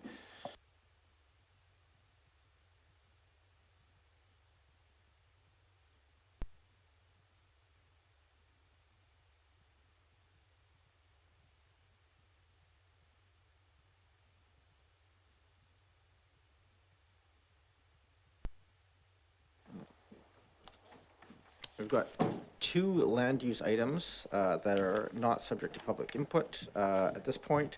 One is for Hamiota Street, one is for Penzance Road. First up, we have 2359 Hamiota Street. I believe we have Mr. Weber is going to provide the overview. But just for those in the audience, and thank you very much. Just a little briefing on the general nature of these variance applications. So development variance permits require them to come to council. Tonight we are looking at this in the broad sense of, does it have the merit to go out and seek public input? If it does, then it goes out in the notification process to the neighbors, goes out and would come back at a future council meeting to be considered with that public input included. So tonight, we're not making a final recommendation, hence the lack of public input. We're just looking at it on the essentials of the application. Does it meet the criteria? Do we feel it has merit? And then, if yes, then it can go out. If not, we can either send it back to staff or to the applicant for more information or for changes, or other options as available. So I just want to give that context. So if those are watching at home, you have that understanding of what the next two items are. Mr. Weber, I think I can hand this directly over to you for Hamiota Street. Yes, thank you, Your Worship, and good evening. The District of Oak Bay is in receipt of a development variance permit application for the property located at 2359 Hamiota Street. The subject property is located on the south side of Hamiota Street between Caber Bay Road and Musgrave Street, and also backs on Todd Road. It is approximately 627 meters squared in area, and is mostly surrounded by single-family homes, but is also in close proximity to Willows Elementary School and a playing field to the southwest there. It has an RS5 one-family residential zoning designation and an established neighborhoods OCP designation. The requested variance would relax a regulation within the parking facilities bylaw, which requires that one of the two required parking spaces for the single-family home is to be located within a building. Both of the required parking spaces for the home are proposed to be sited within an existing driveway in the rear yard of the property, accessed off of Todd Road. Staff believe this meets the intent of the bylaw by screening the vehicles from view of the street, and consider the proposed variance to be supportable and ready for public notice to be given following council's consideration. Should council wish to move forward with authorizing this development variance permit, notification to adjacent property owners would be undertaken in accordance with the land use procedures and fees bylaw, and the application will return to council for consideration of approval at a later date. The applicant and property owner expressed that he was unable to attend tonight's meeting due to a prior commitment coaching his son's basketball team, but I am happy to answer any questions council may have instead. Thank you. Thank you, Mr. Weber. Process here would go to questions of staff or the applicant, in this case, just the staff. And after questions, we'll come back and take a motion and speak to the motion. So are there any questions of staff at this time? Go ahead, Councillor Patterson. Just one question, Mayor, to staff. And I understand the application has come forward because the existing carport was in disrepair and needed to be removed. And generally, I support the application that's been put forward. Just to clarify, though, if in future the applicant that is requesting this tonight seeks to install another carport of some type in this location, would that come back around as another variance application? How would that be handled in the future? I'm just out of curiosity. Mr. Weber, would there be any other application process outside of a building permit application in that situation? Thank you. Yes, and through you, no. Basically, if the current property owner or a future property owner wanted to build a carport to replace the one that's demolished or some form of attached garage, no further variance would be needed for that, provided it met all of our requirements within our different bylaws. Thank you. Thank you, Mr. Weber. I do not see other hands on questions. I'll move receipt of the report. Moved and seconded. All those in favor? Any opposed? None opposed? And I'll move the staff recommendation. Moved and seconded. Thank you. This is that council direct that staff that notice be given of council's consideration. This will go out to neighbors. Any other discussion on the motion? Seeing none, I'll call the question. All those in favor? Any opposed? None opposed. That carries. So that'll come back to us, I'm guessing, in 2 or 3 weeks. I'm not sure if it'll make it back in time for the December meeting. In all likelihood, it will. Yep. Moving on to item number 9.2 for Penzance Road. I believe, Councillor Smart, you wish to recuse yourself. You could just state the reason on the record, and I'll let you go in the other room. I'm recusing myself from the consideration of this matter due to a potential non-pecuniary interest arising from a relationship with the property owner. Thank you very much. We'll let you step into the side room, and we will consider the item in front of us.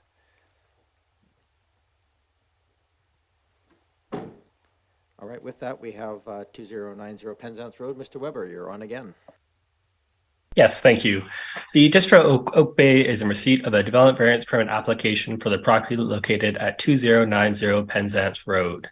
The subject property is located on the north corner of the intersection of Penzance Road and Quinna Street, is approximately 318 meters squared in area, surrounded by single-family homes to the north, east, and south, and is opposite the Chinese cemetery to the west. And it has an RS5 one-family residential use zoning designation and established neighborhoods OCP designation. The requested variances will relax multiple setback regulations within the zoning bylaw to allow a modest renovation to an existing 1908 home on the property to occur. The majority of the variances are the result of the home having existing legal nonconforming siding and the applicant proposing to lower the first story and raise the second story ceiling heights. Additional variances are being requested for an addition to the rear of the home, as well as the reconstruction of a side vestibule and a front deck. Staff believe that as the majority of the alterations are to take place within the footprint of the existing building, the small unusual shape of the property poses challenges for meeting the setback requirements, and the renovations will result in the adaptive reuse of existing housing. The proposed variances are supportable and ready for public notice to be given following council's consideration. Should council wish to move forward with authorizing the development variance permit, as previously explained, notification to adjacent property owners would be undertaken in accordance with the land use procedures and fees bylaw, and the application would return to council for consideration of approval at a later date. The applicant and project arborist or architect, Dennis Moore, did state that he would be in attendance at this meeting. I don't see him online in Zoom. Perhaps he's in person. But if not, I am here to answer any questions council may have. Thank you. Thank you, Mr. Weber, and Mr. Moore is in the hall here with us to answer any questions. I will turn to members of council. This is the opportunity to ask questions of the applicant or of staff. Don't see questions, so I'm happy to perhaps just get a motion to receive. Move receipt. Oh, you had a question? Sorry, go ahead, Councillor Patterson. I do have a question. Thank you. Thank you, Mayor. And through you to the applicant, or the representative of the applicant. It's a very interesting project, I find, particularly because of this somewhat unique little cluster of properties in this area. But I do notice that the first floor is being lowered, and I'm just wondering if we could get some idea of the elevation of that first story and the garage location relative to sea level, because I know that certainly where this is located, it's as close to sea level as most of the area gets. So will these renovations actually result in a lower level that is lower than that sea level? Mr. Moore, welcome. If you could just state your name and municipality of residence or of your business, yes, that would be appreciated. Thank you. My name's Dennis Moore. I'm the architect for, pardon me, David Moffat and Carol Hall, who were the owners of the property. It's a good question. The present level of the lower floor is essentially at grade of what we see now from the road. And the upper floor is about 6 feet higher than that. So it's at 6.5 feet higher than that. So the intention is, the hope is, that to make that lower floor more usable, we have to go down into the ground by just under 30 inches. That is still, I think it's 2 meters above what the building department calls the level that you have to be respectful of rising sea level, which is 6 meters. Right now, it's the property is at about 9 meters, so we're going down about half a meter, and we're about 2.5 meters higher than the minimum that would be that would call into question what is happening in that lower level. Yeah, I would just add, it's just interesting that that lower level is actually not technically habitable space. Right now, it is not habitable space according to the BC or the National Building Code. It is space according to Oak Bay. So to make it actually legal space, usable space, this is the reason that the level has to go down, or the upper level has to go up. The reason we didn't put the upper level up higher is mostly because that it would be in contradiction of what that building has always been like. All of those have a constant, all of those 4 cottages along there, they have a constant floor level, which is this approximately 6 feet above the grade level. So if we wanted to make that lower floor habitable, we'd have to increase that upper floor by 30 inches, which would put that building, make that building appear extremely different from the others. And that was always the overriding intention, is to keep it feeling like it's part of that group of buildings. So that's why it went down. Thank you very much for that, Mr. Moore. Any other questions of the applicant at this time? I'll move receipt. Moved and seconded, thank you. All those in favor? Any opposed, none opposed? I'll move the recommendation. This is just moved and seconded. The recommendation here being to send out notification to neighbors. Any comments? Go ahead, Councillor Braithwaite. Thanks. I just want to say, I love this. It's a really thoughtful design, and I really appreciate the fact that you're keeping it so in keeping with what else is there. So thank you for that. Thank you, Councillor Braithwaite. Go ahead, Councillor Watson. This is a house that I know really well because it is on my regular walking route down from King George Terrace down through into down to the Chinese Cemetery and along. And of course, you pass by the edge of it in the lane. And it was just about 2, maybe 3 weeks ago, I presume were the owners coming in, and I looked and I could see their scuba diving equipment or their wetsuits. And I'm thinking, man, it's awfully tight in there. I don't know how they manage their lives in this tiny space. But so I am really pleased to see that there's going to be some way that the building can breathe a little outwards to give them some of that amenity without changing the way it appears from the street. So I just think it's a wonderful proposal for us to see for a small farmhouse. And I just want to thank and encourage the owners. Thank you. Thank you. Go ahead, Councillor Green. Yes, thank you very much. I think the treatment is sympathetic to the area, but it's complementary to the neighborhood, and I'm really impressed. I've always loved that stretch of cottages, and I should have bought one a long time ago. It's too late now, but I think this is an excellent design. Thank you. Thank you, Councillor Green. Don't see any other comments at this point, so the motion on the floor is to move it forward for notification. All those in favor? Any opposed? None opposed, that carries, so we probably will see you in a couple of weeks. Thank you. Moving on to item number 9. Oh, sorry, can we just get Councillor Smart back in the room? We will deal with item number 9.3. Welcome back, Councillor Smart. Mr. Bowl, we will invite an introduction here from our Director of Community Building and Planning, Mr. Bowl, to introduce the item of a temporary change of hours for 2228 Oak Bay Avenue, affectionately known around here as the pub. Thank you, Mayor. Short introduction. I know that the applicant was intending to be here, but sorry.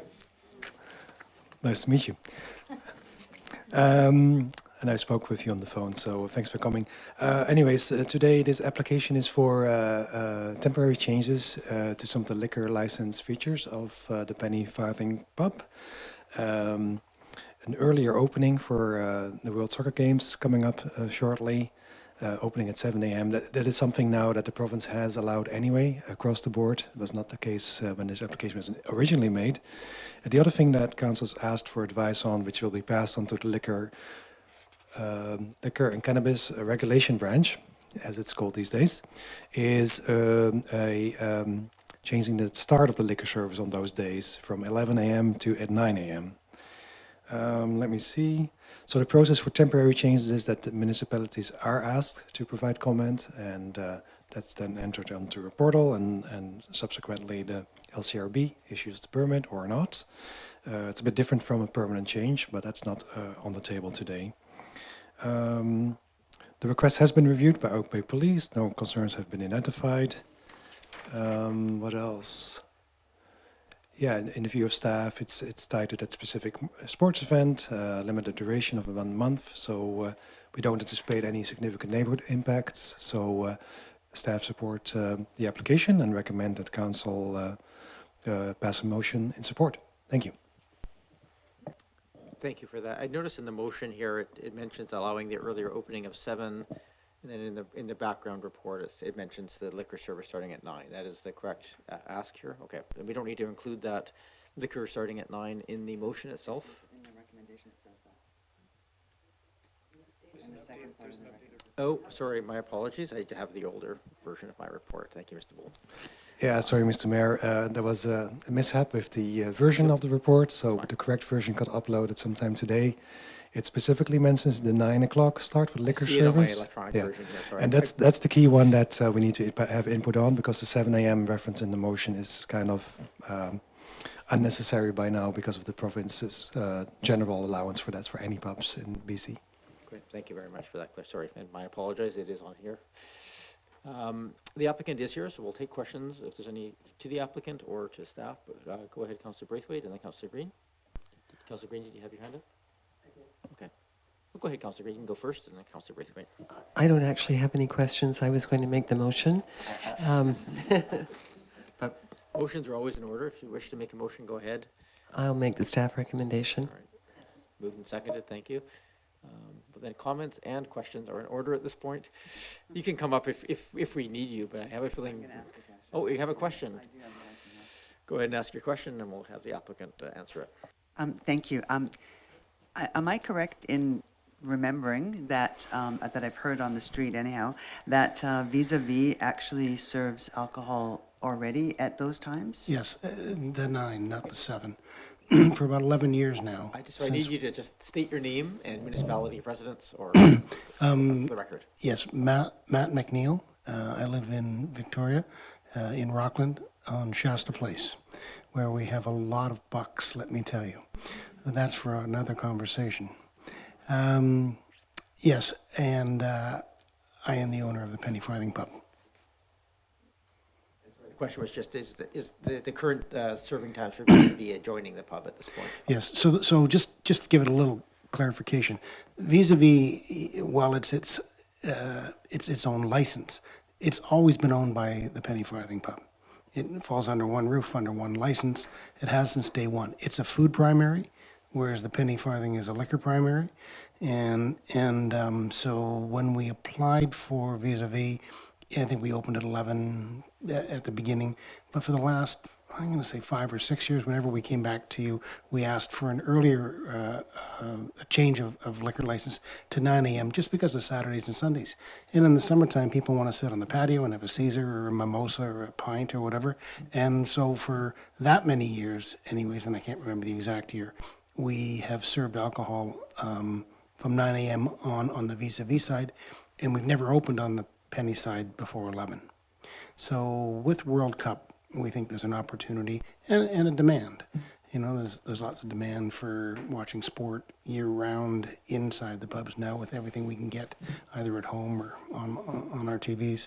So that's why we're making our application. We do it downtown. We've done it downtown for years now at both our places, and it's very busy. There's lots of Brits here that want to see their teams lose again, but that's another conversation. Thank you, Mr. Yes, actually, that does bring up another question, because I am a Brit. So are you looking then perhaps eventually to go permanent on this, or is this something that you're only going to look for the World Cup? No, I think that we'd like to come back to you, assuming all things being equal, that it's what the police, if they're not concerned, we're not concerned.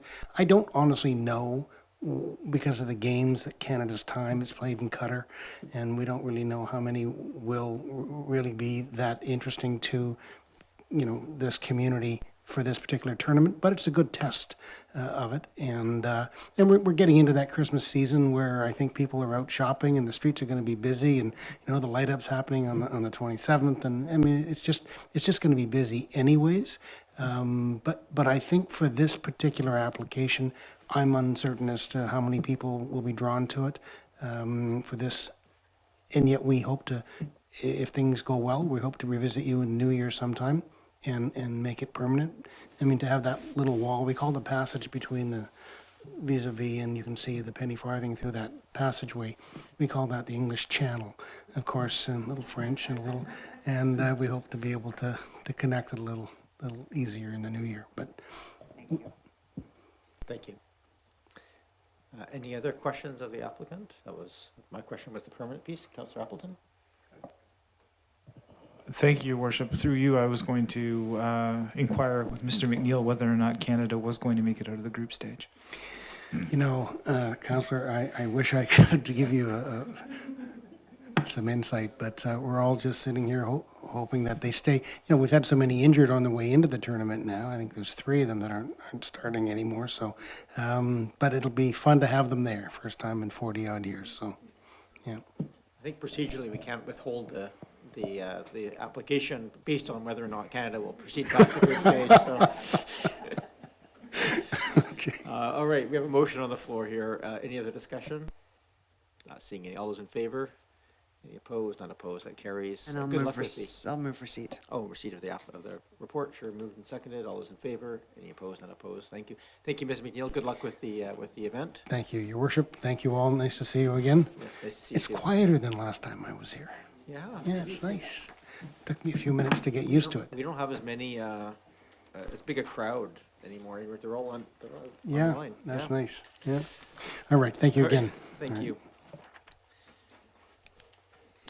We now enter the section of new business, and we have first up just the Oak Bay Tourism Committee, Councillor Braithwaite. This is actually coming from through the Tourism Committee, I understand, through you to this table. Go ahead. Yes, thank you, Mayor. And the reason it's coming through me and not Councillor Green is because she was ill the day that this came at the meeting. So I was acting as on behalf of her as her liaison.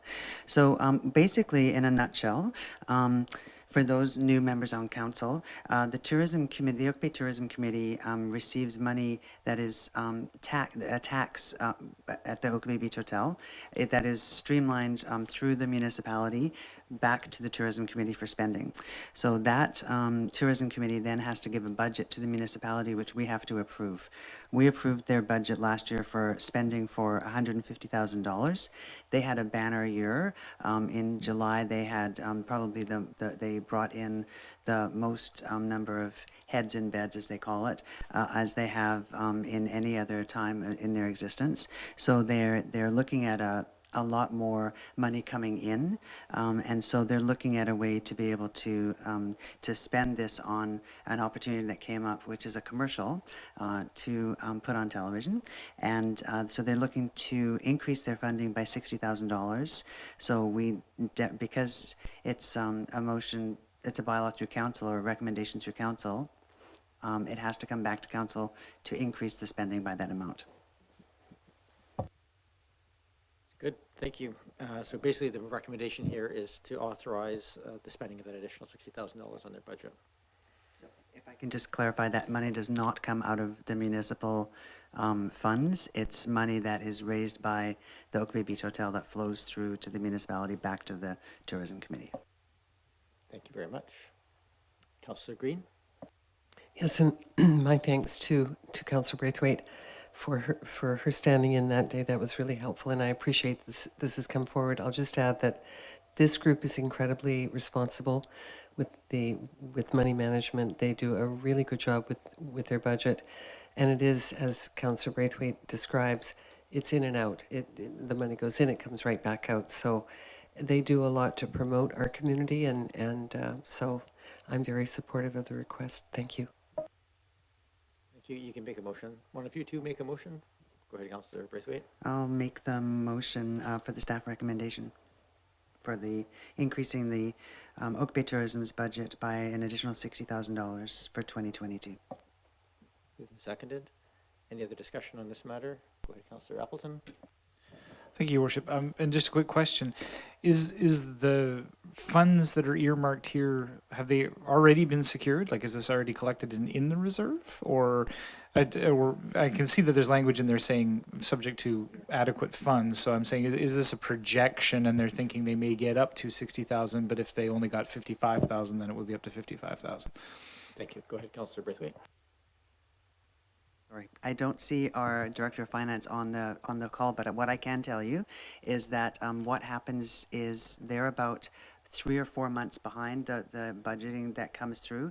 So that's how they know the numbers from July. So they know the numbers from January to July, and that's how they can tell that they're that far ahead already. Thank you. I think that's just a little protective language there to make sure that it doesn't somehow exceed it and come into our.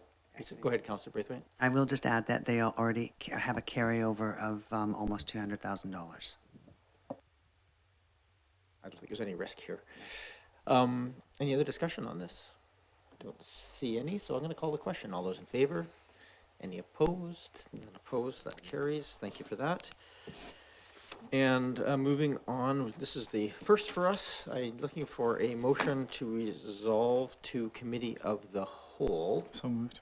Moved and seconded. So this will allow us to, oh, I didn't actually put my chain on. That's terrible. I have it here to take off. To resolve the Committee of the Whole, we will have a less formal discussion, and then we'll come resolve back out into Council. So that's what this motion is. We've never done this at this table before. It is a common occurrence at many other tables. So that's the motion moved and seconded. Any discussion before I call the question? Not seeing any. All those in favor?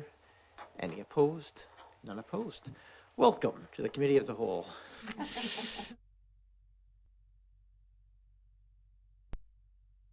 So thank you, and we are in Committee of the Whole to allow for a more informal discussion around council priorities. And I know, Ms. Bay, you've got a little sort of synopsis of where we're at in that sort of sequence. Obviously, the priorities themselves needed some more work and fleshing out, so we'll get to that portion of it. But there's also a desire here to, if we can tonight, to resolve just some guiding values and some overarching statements so that staff can slot the potential priorities under those and organize them in that way that we can see that grouping.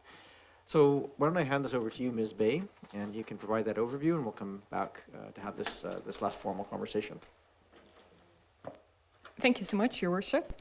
As noted, this report asks you to identify values and priority themes to guide your mandate and to take a first stab at identifying priority projects. This is really one of the many ways in which you'll get to put your stamp on your mandate. So before you delve in, I can provide a quick overview to put tonight's discussion in context. I prepared a process slide to show you how the various pieces connect. One of the matters that you will be discussing tonight is council values and priority themes.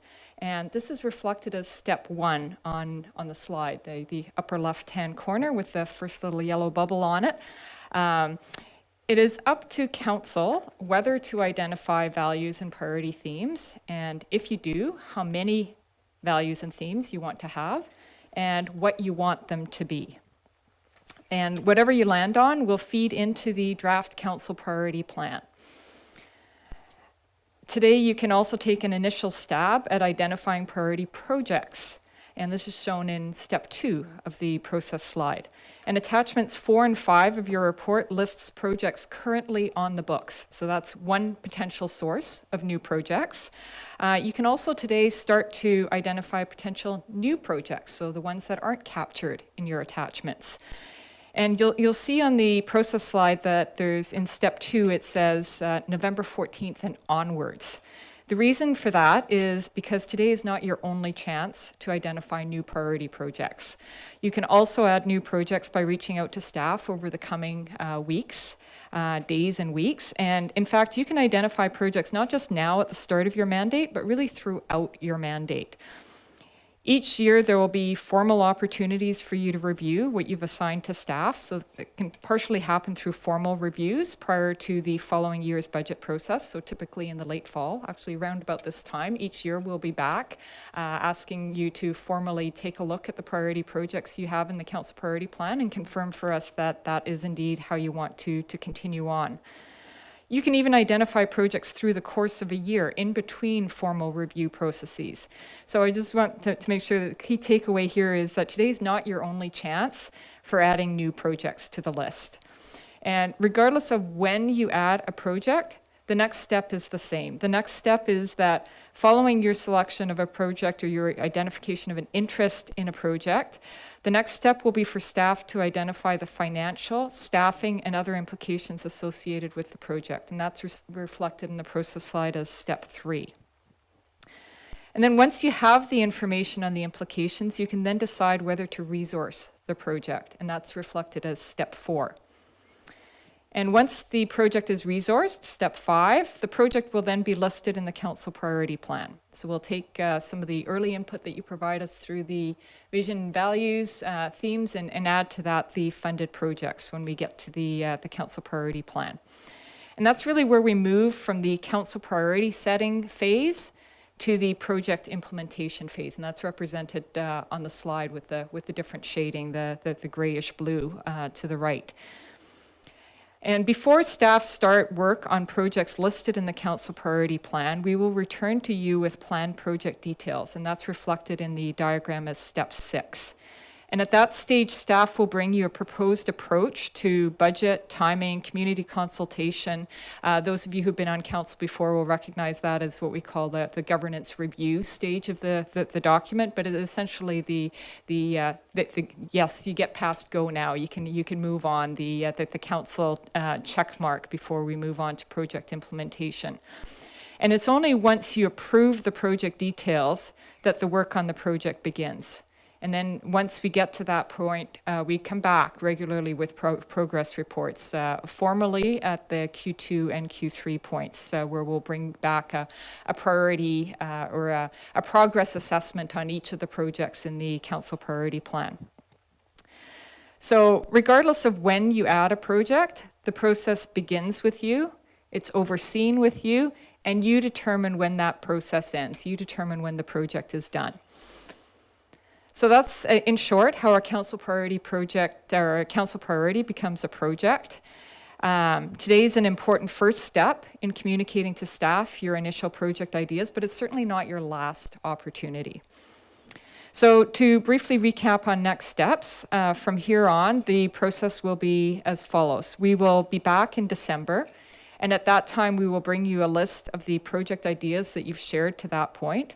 We'll group your project ideas by the priority themes that you identify tonight. And then in December, we'll ask you to tell us which projects, both drawn from the current list of projects that's attached and any new projects you identify by that time, which projects you consider to be serious enough contenders that they warrant staff identification of resourcing implications. So staff would then identify what it will take to deliver on the projects that you've identified. We'll bring that information back to you as part of the 2023 budget process. And then that's when the public gets to weigh in on the process. Through the budget process, the public will have an opportunity to weigh in. And at that point, the information on what it takes to deliver on the projects will be available. So everybody will be making decisions and providing input with the full information in hand as to what it takes to deliver on the project. And once you've had that information on the implication and have had a chance to hear from the public, then you'll be positioned to decide which projects should be prioritized for completion during your term of office. And you're not setting things in stone for the full 4 years. You will each year have the opportunity to formally review your priorities. And you may then decide to change projects, or you may decide to change timing. depending on how you see things at that point. We all know that things change through the course of a mandate. At the beginning of last council's mandate, no one had COVID in mind. It put a lot of different priorities in order. And so similarly, we hopefully nothing that significant and severe happens the next go around.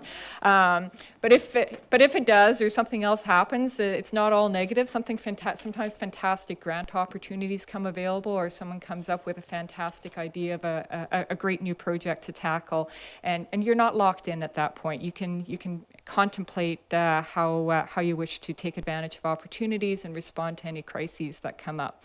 And you can do that both formally through the one-year review periods, and of course also through the year. And really, regardless of where those decisions get made, the process is very much the same. The next step would be for staff to report back out on the implications of taking on anything new, and then you have the full package of information available when you make decisions. That's really where we're at and what's ahead in the near-term future. And staff look forward to hearing your feedback, and that concludes my brief introduction. Thank you, Your Worship. Thank you very much, Ms. Bay. Always appreciate that. So there's three primary pieces that we want to get through tonight. One, the values. The second is the guiding principles. And then I think it'd be nice to talk as much as we can about the some of the proposed possible projects, just so we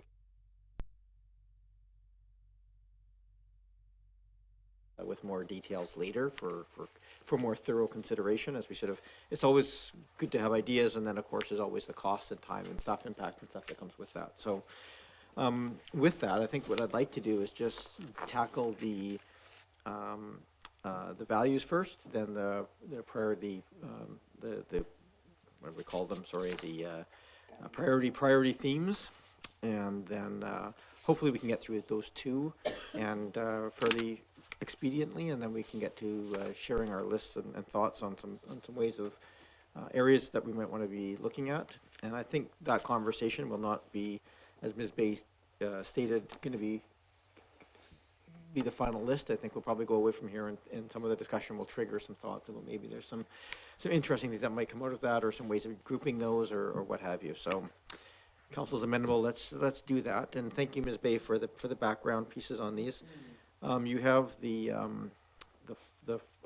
5 values here that sort of came out of the mix of, as I understand, this is sort of a mix of sort of online council sort of providing thoughts, conversations that happened through orientation, and staff taking multiple notes and things that were said during the campaigns and so forth. So these are reflective of those at a high level, and thank you for taking the effort to group them in this way that actually allows us to talk to something tangible. So I think it might just be worthwhile if I go around the table here, if anybody has any thoughts on these, if people say they want to see changes, or if there's anything that people wish to add. Let's do that. Go ahead, Councillor Smart. Yeah, I want to thank staff for doing such an amazing job of trying to gather so many ideas together in such a concise way. I didn't have any edits to that I wanted to propose or discuss with regards to the actual sentences, but what really struck me, I guess, was in how much I really felt great about the sentences. The 5 words I felt could just be a little bit stronger and more specific. So I had, I guess, two thoughts just to put out there that I wanted to share with everyone, and of course hear everyone else's feedback. But the word responsible, I just thought could be a little bit more specific around the sort of sustainable aspects. And so my proposal would be that perhaps we consider the word sustainable instead of responsible, or that we go back to the sort of climate and environmental leadership type of phrasing. And then the other word that I wanted to, again, just sort of, I guess, bring the excitement to a little bit more was proactive. And while I love the word proactive, again, I'd love to have one of the 5 words really talk about that leadership, vision, bravery piece. And so potentially considering the word visionary instead of proactive, so that the 5 words are just a little bit more specific and bring the energy that I feel from all of us at the table. Just going to repeat that. So the thought here is you prefer a term like sustainable. It has to be a value word, but something along those lines instead of responsible, and from proactive, look at more like visionary. Yeah, Okay. those are just my initial thoughts in looking. Yep. The others around the table? Thoughts on your own ideas? Go ahead, Councillor Green, then Councillor Appleton. Do you have your hand up? Thank you. I sort of agree with Councillor Smart that strength of words is important, that these are strong value statements. I was just wondering if instead of honest, we could use the word integrity, because that's what integrity is. And then, we serve honestly and ethically. I mean, that's, you could do it that way. So that was my one suggestion on that word. Instead of honest, the word integrity. And on inclusive, and this came up in a conversation that Councillor Smart and I had a few days ago, and that is how do we really define inclusive as a group? And it has a number of interpretations. So I just wonder if we need to if we need a statement about what we mean by inclusive, and what does that look like, rather than just a statement, because there is a difference between saying we're inclusive and doing inclusive acts and deeds. So that's just a question. I'm certainly open to discussion. Inclusive is used a lot in a number of contexts. So anyway, that was just my initial take. And those are just ideas for conversation. Thank you. Thank you, Councillor Green, Councillor Braith, or Councillor Appleton. Thank you, Worship. I would concur with Councillor Smart's comments just about the use of terminology. I too like the use of the word visionary rather than proactive. It's not that one isn't necessarily better than another per se, but I do like the action-oriented concept of visionary, and it represents essentially a refreshed and a renewed commitment to moving forward on behalf of the district. So I quite like that language, and I do like the language in terms of integrity rather than honesty. I think that those are important pieces. So essentially to concur with the statements made thus far, and just in its entirety, I felt quite energized by this particular set of values in its entirety. I think it represents a real positive note to begin the term on, and I think represents a renewed type of outlook as far as the district goes. So thank you, Worship. Thank you, Councillor Appleton. Other comments? Go ahead, Councillor Watson. Thank you, Mayor Murdoch. Yes, I just wanted to echo Councillor Smart's observation that you've done a fabulous job, staff, particularly Senior, in taking that day's or 2 days worth of work and our input and creating something that's very coherent. And so I think that the sentences have very beautifully captured where we'd like to go. But I do agree that the adjectives, and I understand they do need to be adjectives, they can't be nouns, the adjectives are a little mild-mannered. I mean, which is maybe an Oak Bay thing, but I think that we're certainly, some of us are feeling that we want to be a little bit more than mild-mannered. So I do not want to even begin to wordsmith what those maybe replacement words would be, but given the excellent job that has been done getting this far, maybe staff themselves could even come up with some other suggestions that capture that. But the idea that there are these 5 values that are expressed with single words more strongly, but that reflect exactly the content in the phrases and sentences, I would support. Thank you. Thank you very much. Before we continue on, I just want to note there's someone online who has a hand raised. This isn't a portion of the meeting where we have public input. The name on the screen is Ian Graham. I don't know if the expectation is to provide input into this portion of the meeting. That's not usually this is not the intention here tonight. But perhaps if you want to unmute yourself and just explain why you have your hand raised, we will take that and see if we can incorporate what your thoughts are quickly. Mr. Graham, did you wish to speak? If not, we can just leave you muted and, oh, there you are, unmuted. If you just state your name and municipality of residence for the record, and then you can address council. Thank you, Your Worship. Ian Graham, I'm a Saanich resident, just speaking on behalf of the Friends of Boker Creek Society. We have members from across the region. And I was under the impression, Section 10 of the agenda suggests that, there is a public input. So I had a few comments, but I think it's your, at the discretion of council. It is. We don't. We're not making any thorough recommendations here, but I will, if you wish, I'll come back. You're interested in into the potential priorities section. Is that, Mr. Graham? Exactly. Very high level. Okay. I will provide the opportunity for the public to comment at that point then for you.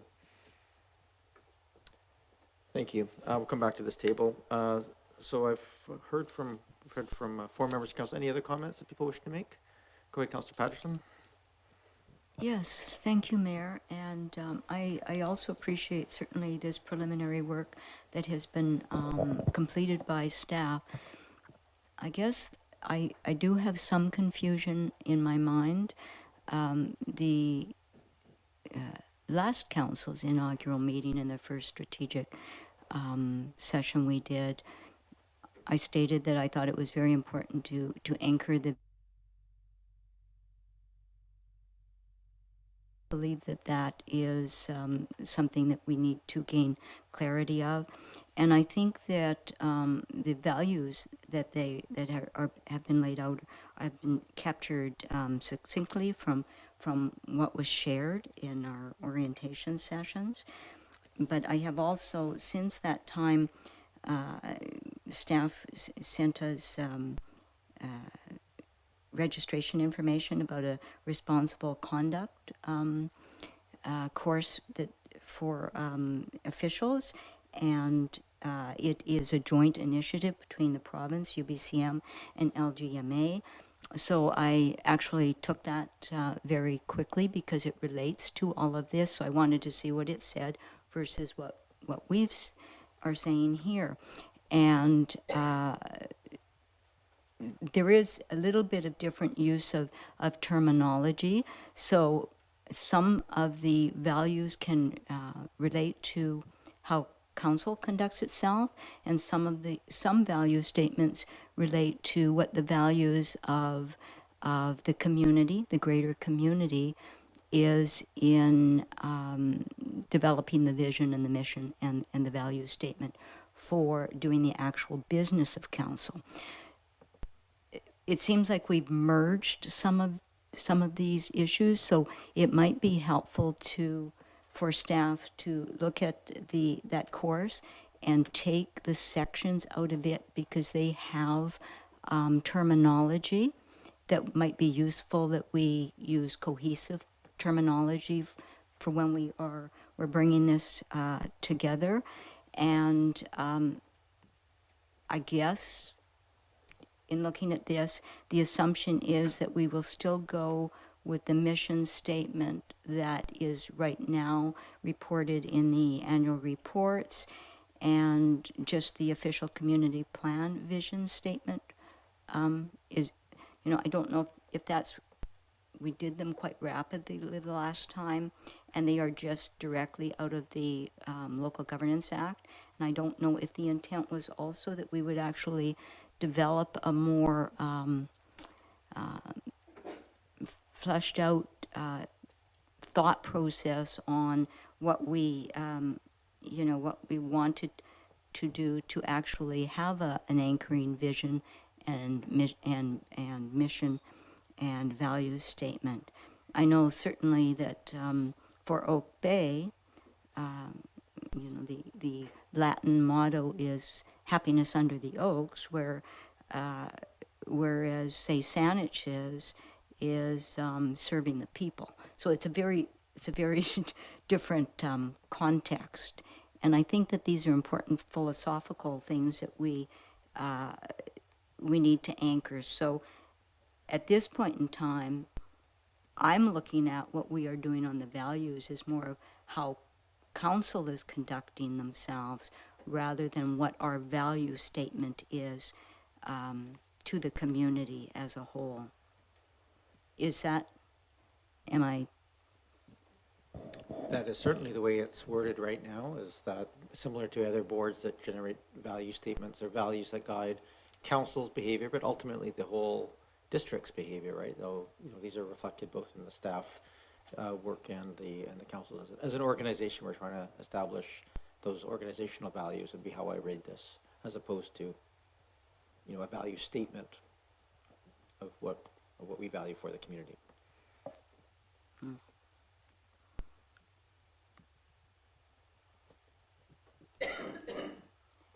Okay.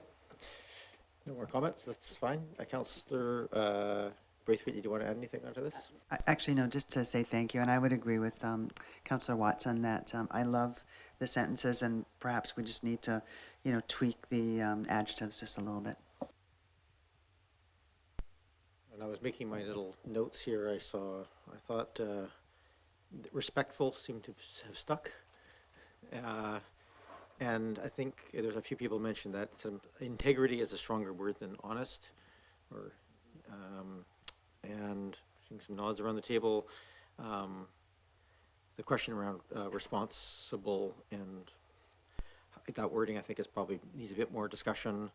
And the idea that vision or visionary is a stronger word than proactive. I see there's pros and cons to that. And inclusive, you had some concerns over it in terms of, does it, at least that you wanted to make sure that we defined it well in that piece.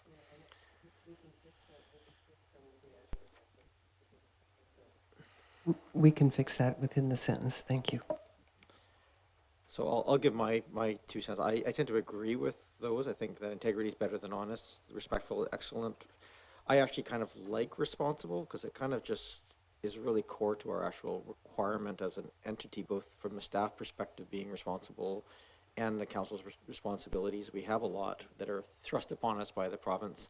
And so just, you know, highlighting that we take that seriously, but I get the, you know, that ideas of sustainability. I just don't know how that becomes a value.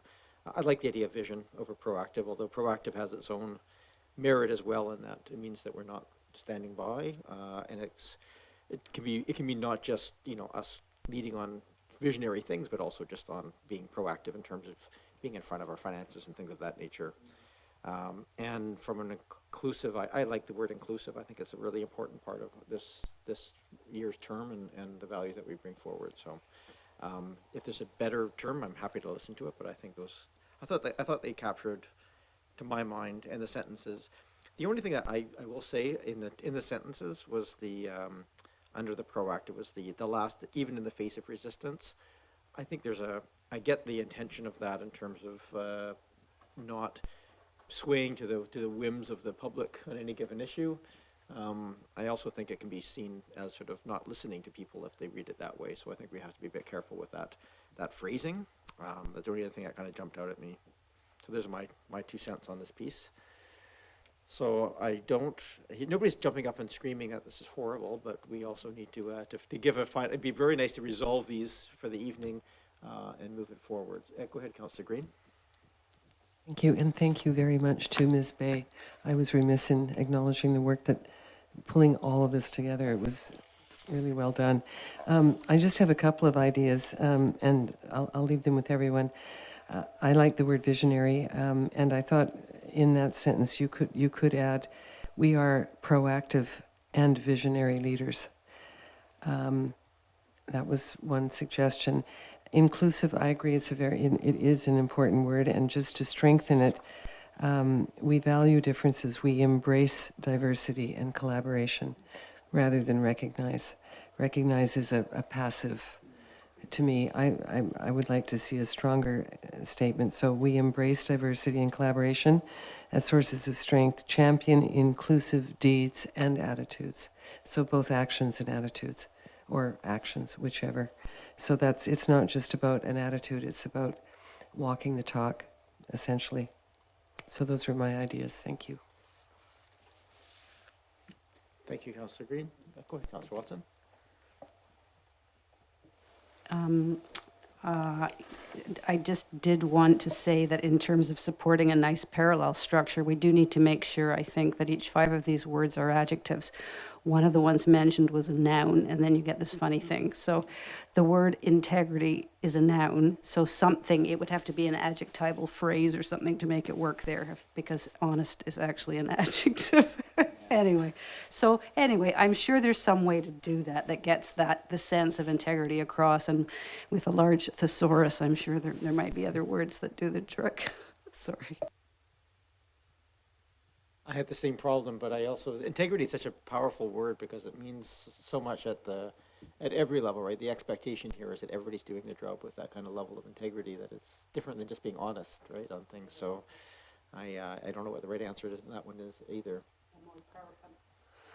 A more powerful adjective, like full of integrity is an adjectival phrase, but I don't know. There might be another word that actually picks that up, but it sounds like collectively we are agreeing that some strength in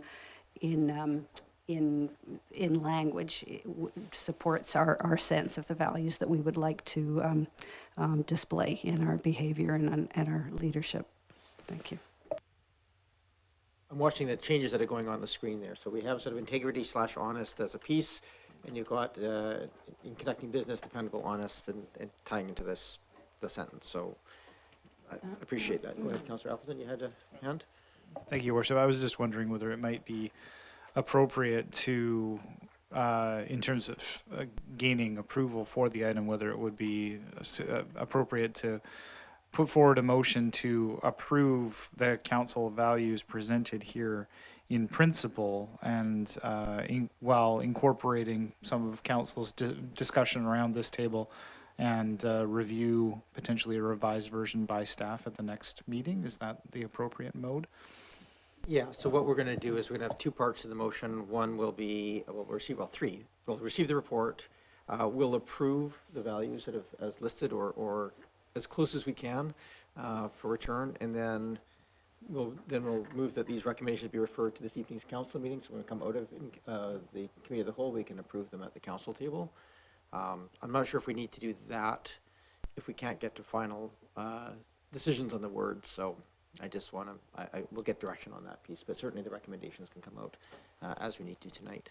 And again, I think this is not the most efficient, even though we're informal, this is not the most efficient way of sort of wordsmithing and doing these sorts of things. So I think just having this conversation about what, I think agreed stronger words, adjectives, and making sure that we're capturing the pieces are the important pieces. If we can't get to the actual words tonight, I'm okay with that. We can always come back and do it at the next council meeting and do the final sign off on it. Councillor Patterson, then Watson, did you wish to go next? Yes, thank you, Mayor. And I would think that if staff are going to actually take this back and work on it, then it would be very helpful to refer to the documents for the course that they wanted us to take, because most of these are covered and there's pretty good phrasing in there. So it would be a useful reference for both council and staff to have. Thank you. Councillor Smart? Yeah, just after hearing everyone's comments, just a couple very quick things just to address Green's desire to explain inclusive a little bit further. I wondered if in the wordsmithing and encourage welcoming and equitable approaches, something along those lines might just define inclusive within the sentence. And then the only other thing I wanted to point out is I agree the word responsible is so important, but I guess I felt it was a different value than the sentence next to it, whereas the sentence next to it clearly talks about really environmental stewardship and climate leadership. So it just felt like more of a mix. It didn't felt matched. It didn't feel like the word, like if the word was seen alone, nobody would guess that sentence went with it. And so that was why I was leaning a little bit more towards, is sustainable the best word, or does someone have a better one?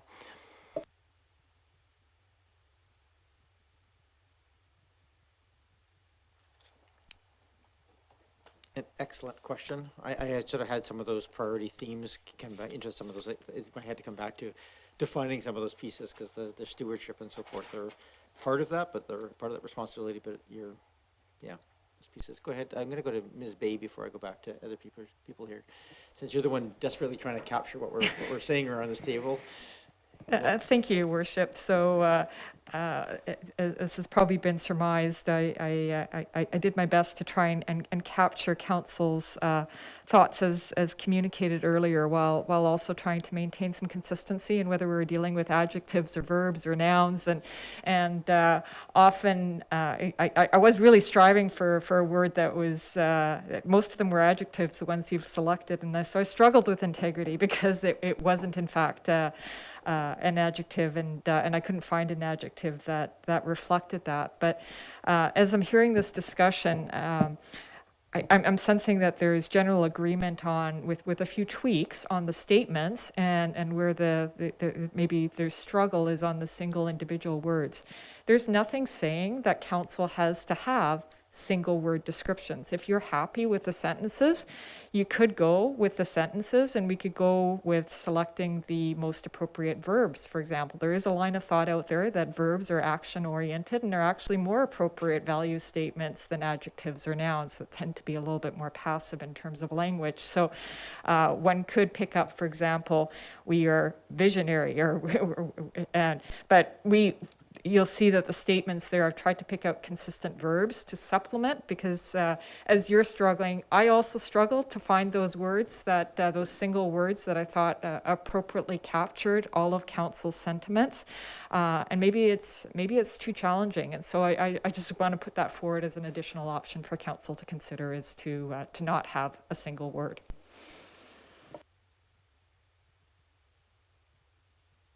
That's a big wiggle room you just gave us there. We don't have to do anything now. We can just. Words are strong, right? If we can have them, it's nice to have.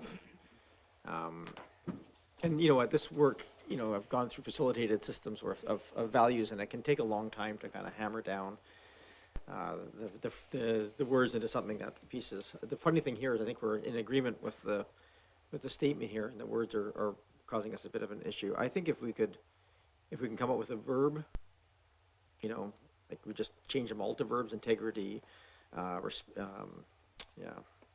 respectful, it's kind of a verb. Anyway, we can go showing respect. Yeah, anyway, I'm not gonna do it on the fly here. Yeah, maybe we can just, I think we've heard around the table a little bit here. We had a couple other hands popping up. I think Councillor Smart, do you have anything else you wanted to add? No. And Councillor Patterson, did you have your hand up, or no? Councillor Green? I love this kind of process. It's hard to do a binary exercise with a process like this. We talked about this, Ms. Bay and I, and it was a good conversation. We could do a preface phrase, we act with, colon, and then list the words that that are most suitable. But would it be possible to maybe each take a crack at some revisions and send them in to Ms. Bay? Would that be helpful or not? Maybe not. Okay. Okay. So it's just hard to. I find I have to process it a little bit myself offline and then go back and look at it. But I certainly agree in principle with all of these, and it's just how they're reflected or how they're expressed, I think. My gut feel here is, rather than trying to get to the wordsmithing portion of this in depth, I think we seem to have agreement on the values that we're trying to articulate. We have general agreement on the language in the phrasing, with some tweaks. I think your point, Councillor Green, that instead of recognizing, we embrace. Like, I think if these are important to us, they have to be a bit more strong as opposed to just recognizing that they exist.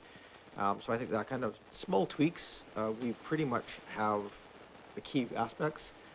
Ms. B, I think we are going to have to send it back to you to kind of find a way to find words that work, if they're verbs or they're adjectives or whatever they are, as long as they're consistent. And I think single words are powerful, so people can,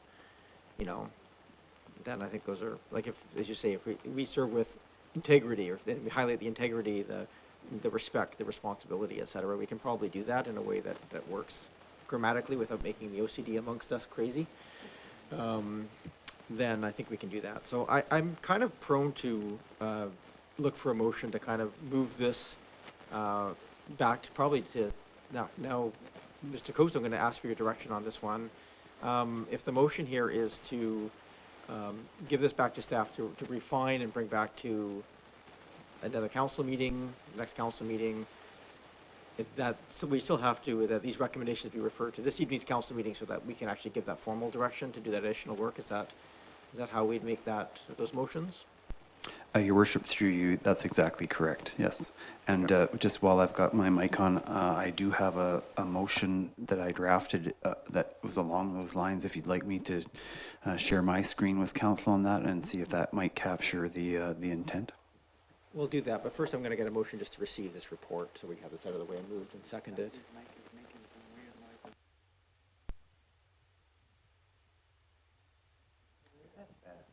Ta-da. Special mic. Well, fuzzy sounding. Yeah, so I think that sounds good to me if we can do that. So can I get a motion to receive the report? Moved and seconded. Thank you. Any discussion on the receipt? All those in favor? Any opposed? None opposed. Thank you. And then in terms of wording, you just go ahead if you want to put it up on your screen, Mr. Coates. Is this reflecting what we talked about here tonight, or just generally how we have to? Okay. So we're going to go back to the member of the public, and we get to the specific list. So the council endorse, I'm going to read this aloud so everybody has the same. The council endorse in principle the values noted in the Director of Strategic Initiatives report and direct staff to consider the discussion in committee of the whole with a view to providing revision for council's consideration at a future council meeting. So moved. Moved and seconded. Any discussion on that? Go ahead, Councillor Smart. Is it worth just giving one crack at seeing if we can actually agree on 5 words? Like I could propose a motion with 5 words based on what we talked about. I just feel like we're so close already. Like it's quite a task to go away and come back. But if people feel like we're that far from where we need to be, Instead of emotions, we have a motion live on the floor. I won't fiddle with it unless I have to, but no, it's okay. Perhaps if you wish to read out your 5 words, if everybody goes, okay. Perfect. Okay. Let's do that. If not, let's make note of them, please, and we'll see if they can work. Go ahead, Councillor Smart. And under the guise of we serve with integrity, respect, climate and environmental leadership, vision, and inclusivity. I can say those again if that's helpful. Yeah. We serve with integrity, respect, climate and environmental leadership, vision, inclusivity.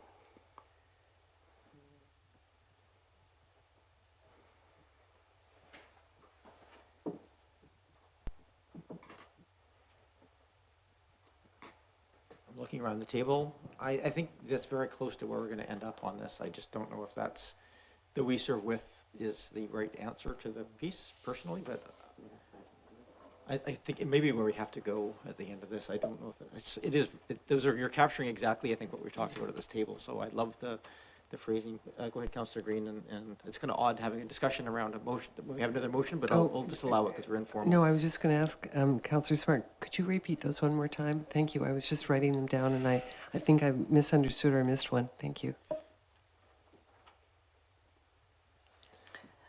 We serve with integrity, respect, climate and environmental leadership, or it could be climate action and environmental leadership. Thank you. That was the one. Yeah. Vision and inclusivity. Thanks.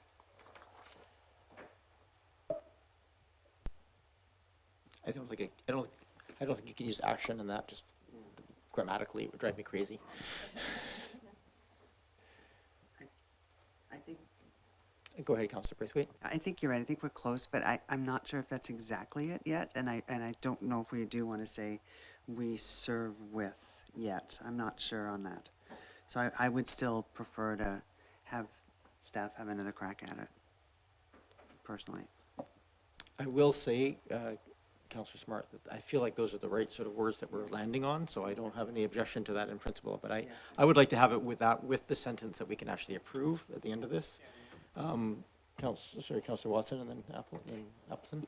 Yes, I just wanted to say I actually like the structure as it's been presented for public consumption, because at a glance you can see these strong words and then there's some qualifying and additional information. So I'm not sure I'd want to lose that by changing the approach. Appleton. Yeah, thank you, Your Worship. Just to concur that with your comments, that I think that the proposed layout, or at least the verbiage Councillor Smart is proposing, I think takes us. I think there's pretty broad consensus that that's taking us a good chunk of the way there. 95% of the way there. But I would also concur. Yeah, it would be nice to have just sort of revised, repackaged, and brought back. I think a lot of the heavy lifting, or at least the agreement in principle on the key parts of it, are there. And so now it's verbiage. But appreciate Councillor Smart's comments. Go ahead, Councillor Braithwaite. One last thing. I do actually really like the word responsible. I mean, I understand that it can be a little bit more updated, but yeah, I do like that word. So to try and get the climate and environmental leadership in there as well, it would be a good thing, but I'm just not sure if I want to change the word responsible out of there. Okay. Yeah. Any other discussion on this? Go ahead, Councillor Patterson. Yeah, I think the initial statement should be that the following values guide council and staff decisions and actions. That's generally what values do. It guides your decisions and your actions. But again, we'll go back to referring to what came out of UBCM and LGMA, and they've cut it down to 4 words. So. It captured a lot in it, so it might be worth having staff refer to it and looking at all of this, which is all good, and I think now staff has a good understanding of at least what the people around the council table mean by these words, and then perhaps we'll just reframe it a little and work their magic on giving it back to us in a presentation that is very cohesive and we can just quickly put through. Thank you. Thank you. And I will say, I think, especially just reflecting on what's coming next in terms of the guiding headlines, they'll also, I think, reflect a little bit, because sometimes you can't capture everything in value. Sometimes you need them in the actual priorities. And so I think if we give these in the principled way that the motion is currently worded, and then we come back to it, I think that will help to have both sides of that equation, because I think I had to really struggle with some of the wording here outside of on the second part, because the first part was, I thought, covered some of that, and we needed to cover some additional pieces in the specifics. So maybe we'll move this forward. I'll call the question anyway and see if council wishes to move it forward. And if it does, then we'll move on to the next item, and then we'll see if we can capture all those pieces within the second half as well. So with that, I'll call the question. So this is the recommendation, basically endorsing principle and bring forward and have staff come back with some more to the future. Is it committee of the whole? Future council meeting. Okay, thank you. All right, all those in favor? Any opposed? None opposed. Thank you. Moving on to then 10 point. Sorry, we're still on 10.3, aren't we? It's all the same number. We're just dealing with the next recommendation, the priority theme areas. Theme areas before I go to the council.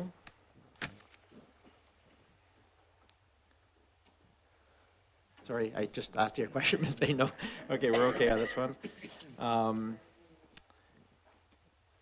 So the priority theme areas that are listed here, I started to make a lot of changes to it, and I had a couple of, actually I think I'll throw around, I had some suggestions and some possible changes to it, and maybe we can put it up on screen if that's, send it to, I don't know if staff have it or not, I did send it around. Can I send these 3 that way, which just, these are just like versions of what we have in front of us? They're in the same order with the same framework as well, just for people to look at.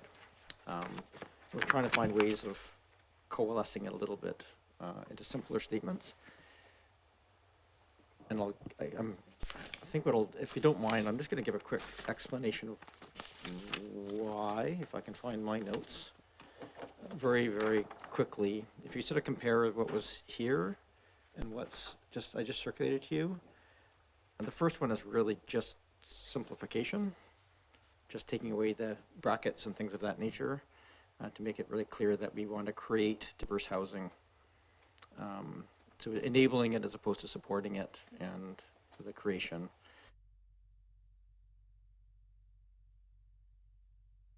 One was move it from sustain and enhance to invest in.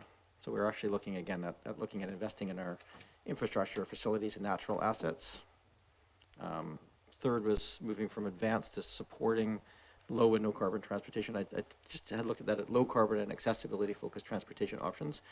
This one was, I struggle with this one a little bit, but I think there's a big role that we have to play regionally in advocacy. So I was a little worried about the infrastructure word in that one, because I think there's a role for transit and other things that we need, and regional transportation that we may have to look at. Stewart, the environment, was, again, I flipped it around. Stewart, the environment was at the end. So I moved it at the beginning to kind of give the encompassing with the focus on climate change as the urgency. And again, I switched around the reconciliation to put it first, and then touch on that based on respect and for shared prosperity. And then back to that valley that we had about diversity there, which is sort of where I kind of got mixed up between the two. Was we have the diversity, but I think we also have in here a necessity to ensure that you talked about that sort of that sense of safety and community and welcoming. I thought that could be in here in terms of the actions that we're doing to include it. So that was my cut at it, because I thought they kind of, between the values and this, they did it. So that's the secondary discussion piece if people want to use that as a secondary option. I didn't change any of the principles, but just some of the wording I thought was a little bit cleaner. And sorry for that presumption. I just was trying to move this along a little bit.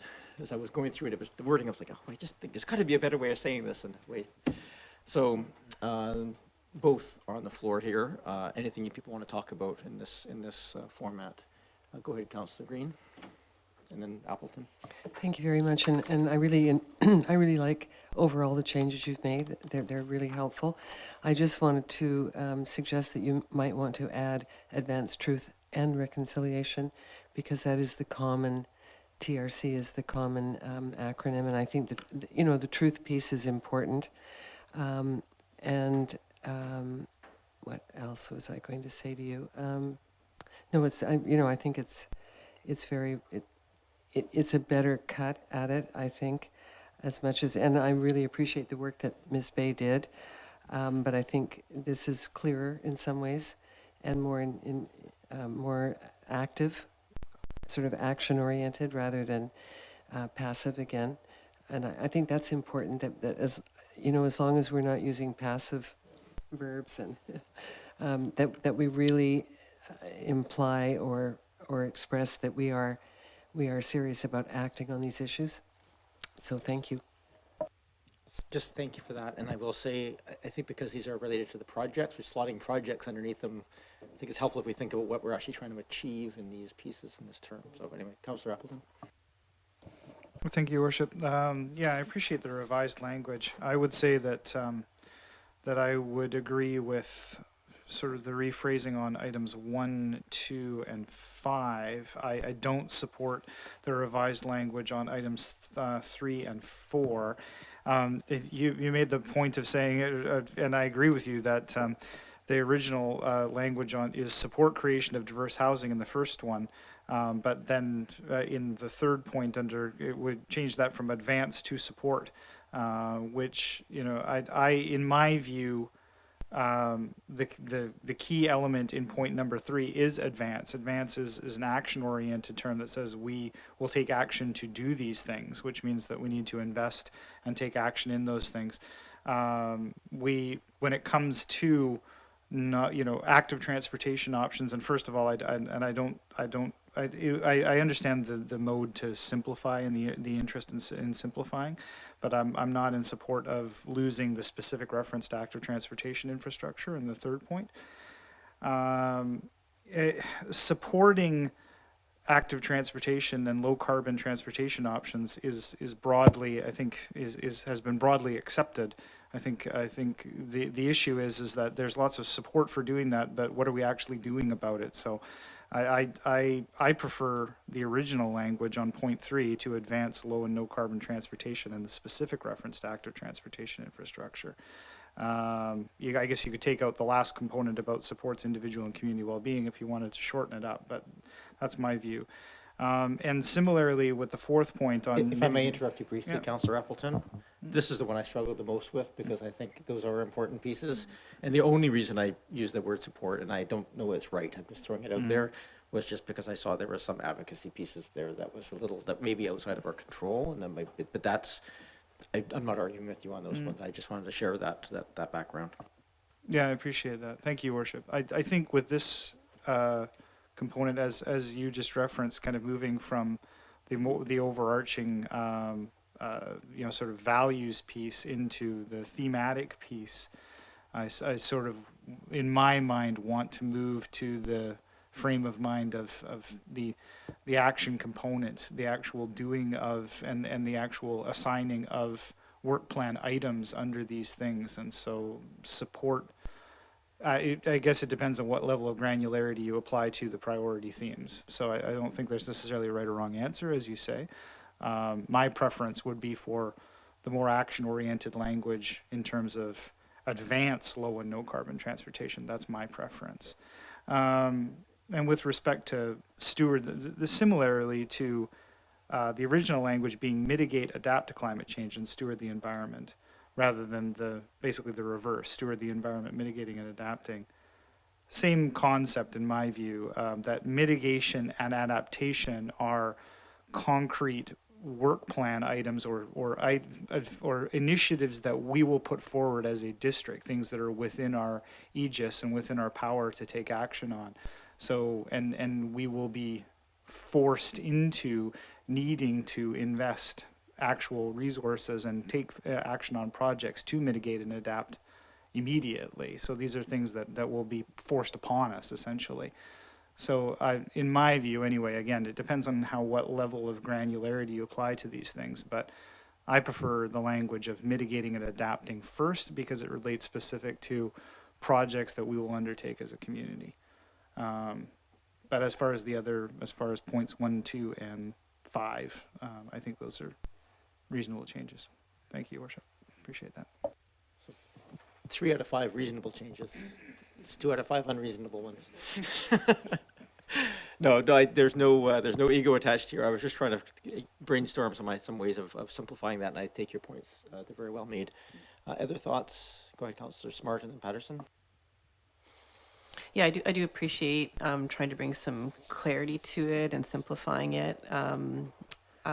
Similarly to Councillor Appleton with the 3, well, actually for me it's 3, 4, and 5. There was something lost in the simplification of it for me. I definitely agree with the advance is stronger with regards to the low carbon, advancing low carbon. The support feels like it's weakening there. Agree with keeping active transportation in the term.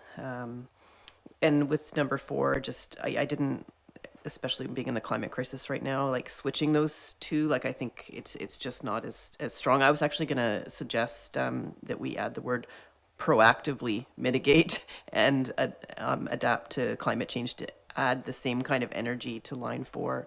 As what I loved about all of the themes was how much energy was brought to them in the words. And I thought it could have even been stronger there. With number 5, I really loved cultivate diversity and inclusion as the start of it. So I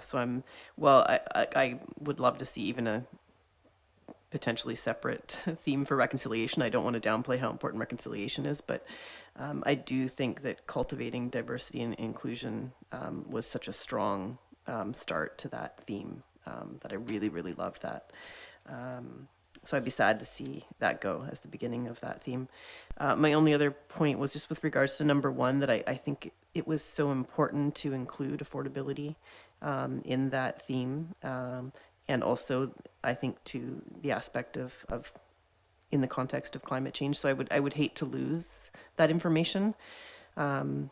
I don't know, I'm not sure if simplicity is more important than losing that content. And I would also suggest, I would really, really love to see us have a consensus in actually putting forward increasing the housing stock as part of that theme, to show and communicate to the public that we're not just supporting diversity of housing, but we're acknowledging that our housing need report tells us that we need more housing, and to actually put that out there to the community would be so strong. So. You're speaking to the microphone. Thank you for that. Councillor Patterson? Yes, thank you, Mayor. I do like the changes that you have proposed, although I agree with Councillor Appleton about advancing the low carbon and accessibility focused transportation options. But speaking to that, I was wondering if we might receive or will receive from our staff the updates on the Accessible BC Act that would also inform this and perhaps give guidance that might fit into this category or other subcategories. So for that, and also the Clean BC Roadmap for building in communities. So if with updates on those, we may also want to just reassess what we've come up with, which is a good basis, but then tweak it so that we are in fact then going to align with some of the provincial goals also. Yeah, thank you, Councillor Patterson. I'll go to Mr. Coase. I just want to recognize that I think there's inevitably going to be, however we splice these up, some things like Clean BC housing is it an environmental priority or is it a housing priority? And those things are going to be decisions of where we put it in the thing, but it doesn't mean we won't do them either way. Mr. Coates? Thank you, Your Worship. And just to the point raised by Councillor Patterson, so Council will be receiving in the near term a basic report outlining the new legislative requirements around accessibility. For sure, that's certainly been a legislative change that's occurred in the last 3 or 4 months, perhaps a bit longer. And so we have taken preliminary strides to develop that information out just sort of at a base level for that consideration. So we'll certainly try to make sure there's some synergy with the work that's going on right now that you'll be considering in December with that information context around that as well. So we're working on that right now. Thank you for that clarification.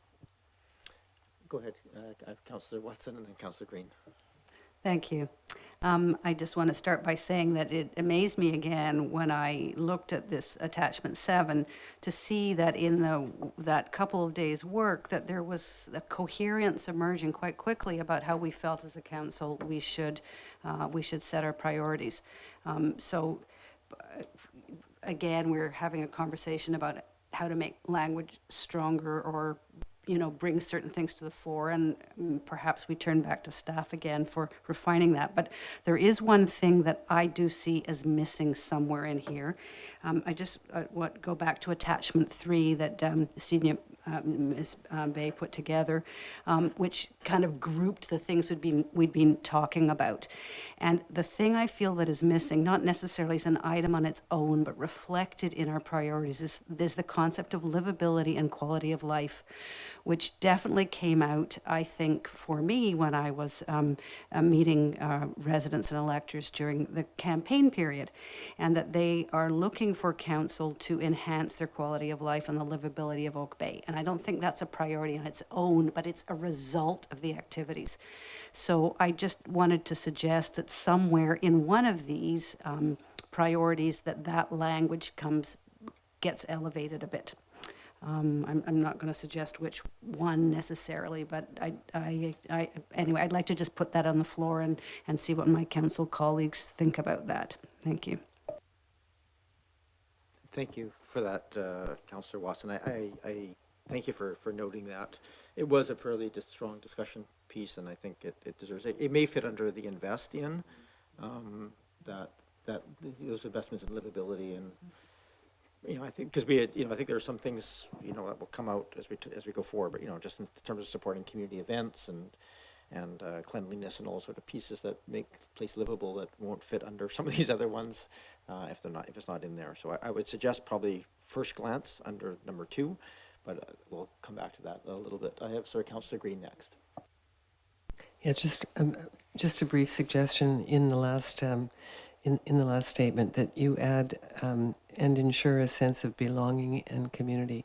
Sense of belonging is a word that has been used in a number of our documents and in some of our communication, and I think it's a fairly strong word. It's stronger than just welcoming. It's about actually being accepted and belonging. So if no one has any objection, I would recommend that the use of that word in the last statement. Thank you. Thank you, Councillor Green.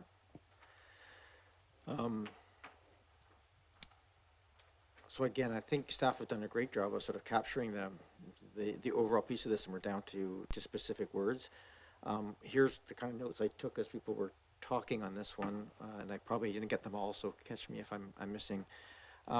So the first one, adding something like new and diverse housing or additional and diverse housing or something in there to kind of the reality is that we're looking for, there will be new housing units built, not just diverse housing in there.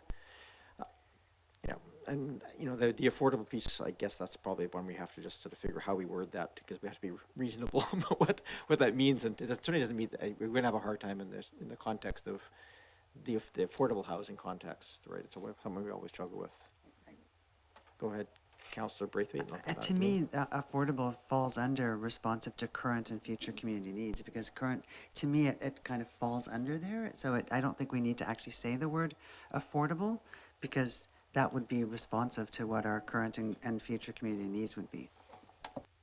The only thing I think that comes into this is there are going to be at some point choices made where we have to replace housing, and it's going to be very difficult to replace relatively low-cost housing with with more relatively low-cost housing. It's going to be difficult. So I think, so thank you for that flagging that, because you're right, that should be somehow captured, but I think the wording has to be very careful on that one, not to set expectations that the affordable in the technical sense of that sense is often quite difficult. We might be replacing. Go ahead, Councillor. Well, it doesn't mean that we're going to make all housing in affordable Oak Bay, but there are so many amazing things that we can do proactively on council to create some affordable housing in Oak Bay, and I feel like we're in a housing crisis, and if we don't acknowledge that, we're in a housing crisis. Thank you, guys. Go, Councillor Appleton. Thank you, Your Worship, and just picking up on that thought, and potentially a controversial inclusion, but one of the things that I would like to gauge Council's desire to do is that this current statement with respect to housing talks about responsive to community needs or responsive to current and future community needs. I would actually propose that we include language that says current and future community and regional needs. Because in my view, what that does is if we talk about things like our housing needs assessment, the housing needs assessment speaks to what the community needs to provide for residents that would arrive in the region overall. We have regional needs in terms of affordable housing units, rentals, and those kinds of things. Those are regional in scope. So I understand that we have limitations as to what we can sign up to do on behalf of the region, but when we talk about housing, we acknowledge that people who live in Oak Bay don't necessarily work in Oak Bay, and vice versa, that we exist in a regional context when we provide housing. So I would be interested to hear my colleagues' thoughts on that, but I think that including a comment on current and future community and regional needs helps capture the need for more housing options, lower cost housing options, those types of things. So we have often seen ourselves in a bit of a vacuum, and I would like to see us address that. Thank you, Worship. Just an idea. No, thank you, Councillor Appleton. Yeah, I need a motion. So I just want to put give us some context here. We have a limit of 3 hours in our procedures bylaw. We can extend it with the vote of council to, I think it has to be unanimous or 2/3, I can't remember which, I think it's unanimous. To extend it, we have to extend it to a specific amount, and we can re-extend it. But I just think, in the interest of staying sane and trying to keep a good discipline on these things, I would suggest we have a motion to extend to 9:30 and do everything we can to try and wrap up what we can tonight within that time frame. And if we need to come back, give as much direction as we can to come back to these pieces. This is an important discussion, but I think Make the motion to extend for half an hour. moved and seconded. Again, it can be re-extended if we really feel the need, but if we're close, but that's the motion on the floor, is to extend for half an hour. Is there discussion on that? All those in favor? Any opposed? Not opposed, that carries. We will be here for up to another half hour. We'll try and keep it shorter than that. So I think what I've heard, and I'll just look around the room here. We had the notions of trying to include something around, and I get that the value of again, attempting to keep things, recognize the importance of affordable and keeping a regional lens. Is there anybody who objects to having those two pieces in that, somewhere in that statement?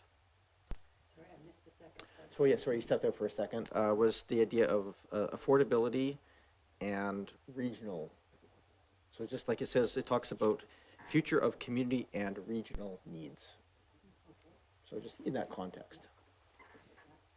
Councillor Patterson, you're the one. You're sort of humming and hawing over there, so I'll go to you. It's always good to capture the concerns, if not. Thank you, Mayor. And certainly regional needs are expressed now in the OCP because we have a regional housing statement that is in there. I just, I guess I'm thinking of the direct authority that our council has. And so while it's important to be cognizant of regional needs and how we fit into the broader region and community, I think that certainly for our priority themes, focusing on this community and what we actually have the authority to accomplish within this community is more suitable to the priority planning that we're doing tonight. Knowing that the regional statement is in our OCP, so it's in the background. But I don't know that in our priorities that we can focus on also meeting the broader objectives of the region specifically, and shouldn't. So my feeling is that we should stay closer to what we have the authority to manage, and that is within the context of our own community. So I'm going to just take this. I don't think we're going to have final words again on this one, but I think we're okay on the theme. So perhaps when we come back to this, if we can include, either some alternate wording in there to include the word or something related to affordability, and that it talks about being responsive to current and future community, and then in brackets sort of regional, and we'll deal with that as whether or not we want to include it or not. I think those are the pieces. I don't think we're off on the pieces. I think my first reaction to that is I think we should be responsive to regional needs, and it should be included in there. But I think a bit of time away to think about that to make sure that we're doing sober second thought makes sense. Go ahead, Councillor Smart. It may be obvious, but I just want to point out that we haven't incorporated actually increasing the housing stock specifically, and not everybody may be on board with that, but I just feel like it's a strong message that I would love to see out there. So I'm just putting that there. And so in red, perhaps just again as a possible of new or additional, comma, diverse and affordable housing is a possibility in there.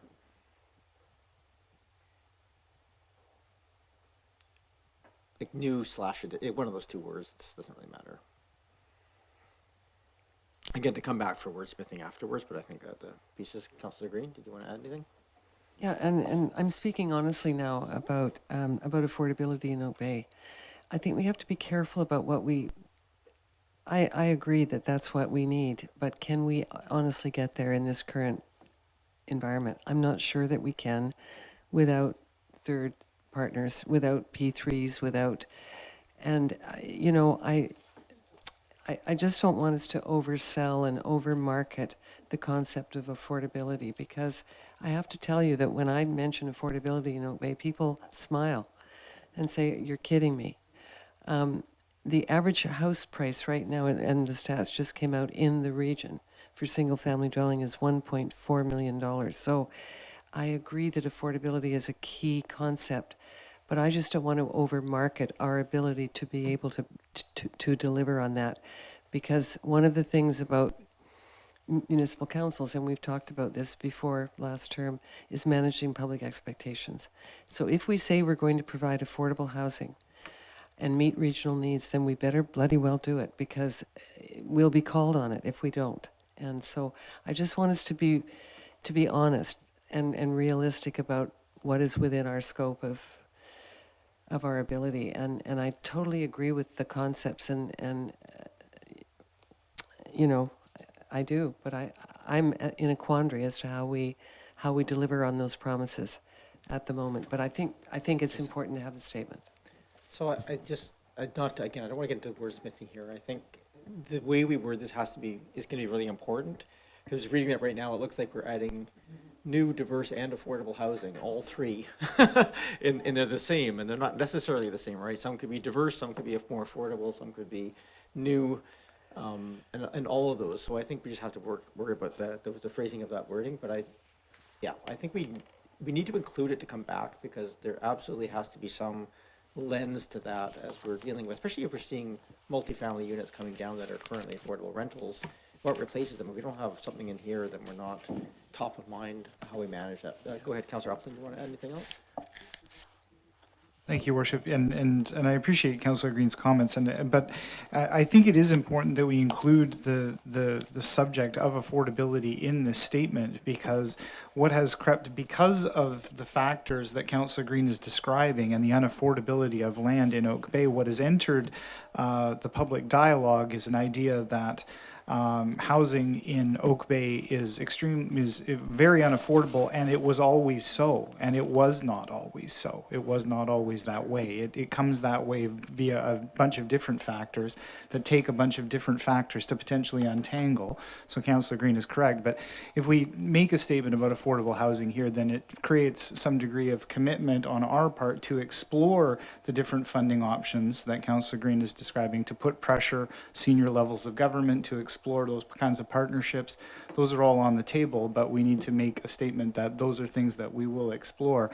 I just don't want to leave it at housing. It's essentially got a lot of the dialogue's gotten into, well, housing was always unaffordable in Oak Bay, so it's always going to remain that way, and it's always going to be a neighborhood of very affluent, detached, single-family homes, and I don't think that that's the right way forward in my view. So the affordability thing is not necessarily, I appreciate Councillor Green's comments, it's not about whether or not you can get X house down to this threshold of value, but rather how can you address, sort of regional needs, and how can you address that constant creep upwards of increasingly more larger and more, more expensive single-family homes. So affordability isn't a threshold of X dollars to me, but rather the constant addressing the constant trend upwards.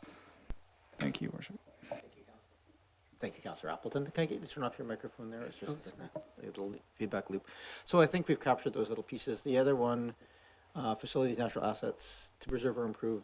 I think maybe it was raised by Councillor Watson there, long-term financials, community value, comma, and livability, or something along that term, I think would be an important addition. So we changed just to improve long-term financials, plural, comma, community value, comma, and livability would probably be enough, but something along those lines.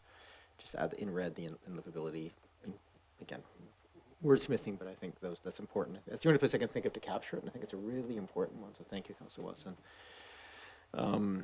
The next one in terms of, so I think the other piece was just, so low carbon, accessibility, and active transportation options, I think are critical. And I think it's certainly a better action word, I think we can probably all agree on that one. I think it's just the exact one, because there's obviously the fifth one also uses advance, so we have to find some balance of that, or change one of those two. We can't duplicate, but the intention is clear. And I had active transportation or multimodal or other anything. But I think active transportation seems to be the most commonly used term around here for this sort of piece.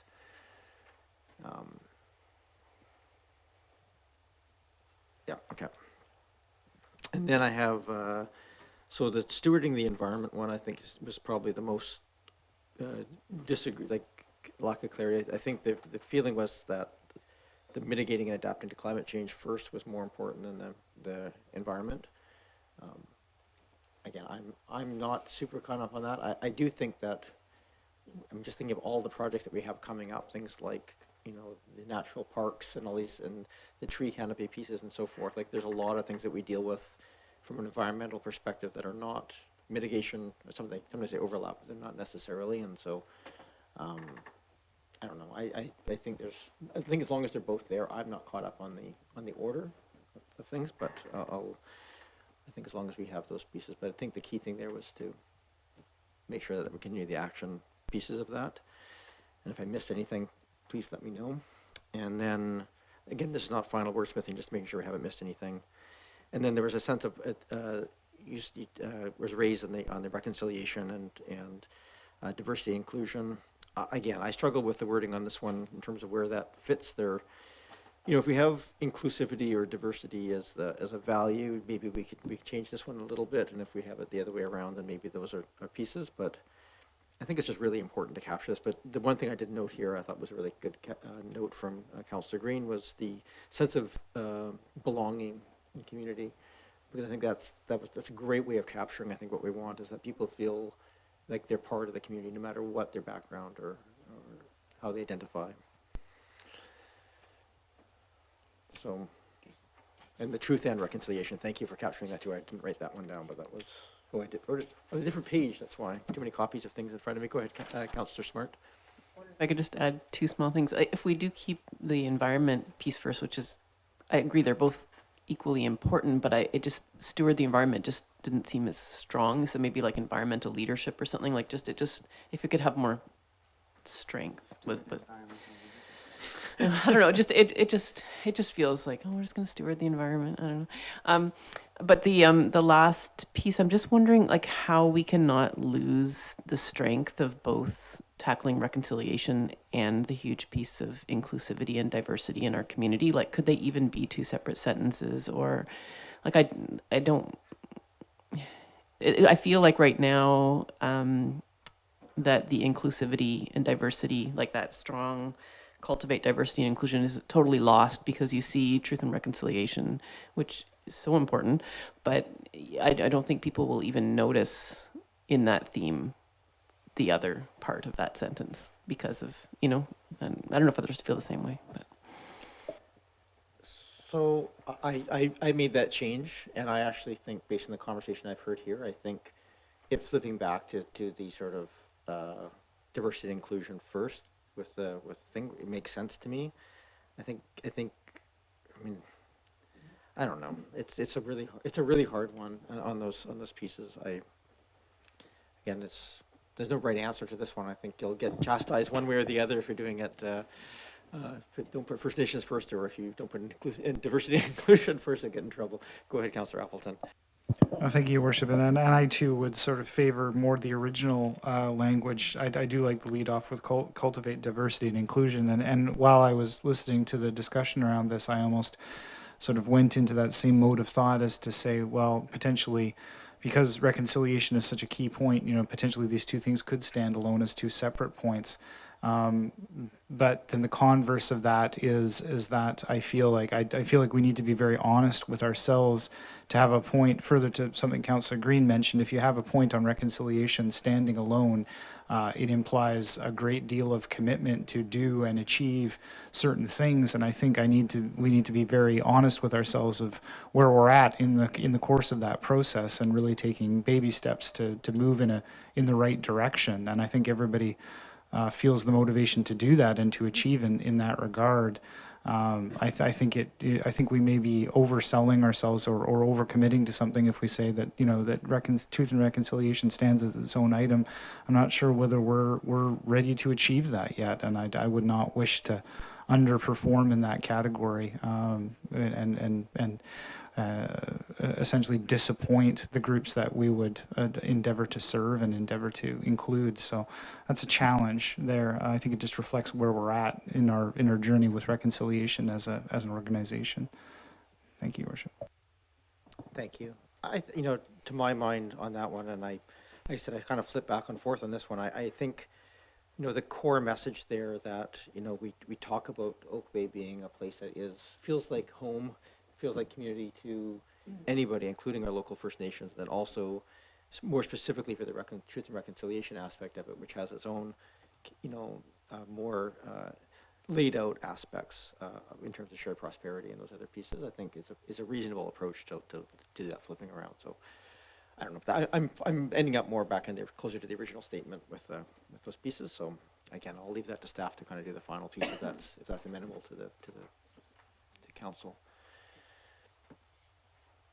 All right, I think we're pretty close on those ones. So, Mr. Coates, did you have a suggested motion of how we might move those forward for sort of once they're finalized, come back to council and adopt them? I'm just going to get Ms. Marquez to she seems to relinquish some control because I do have one for you.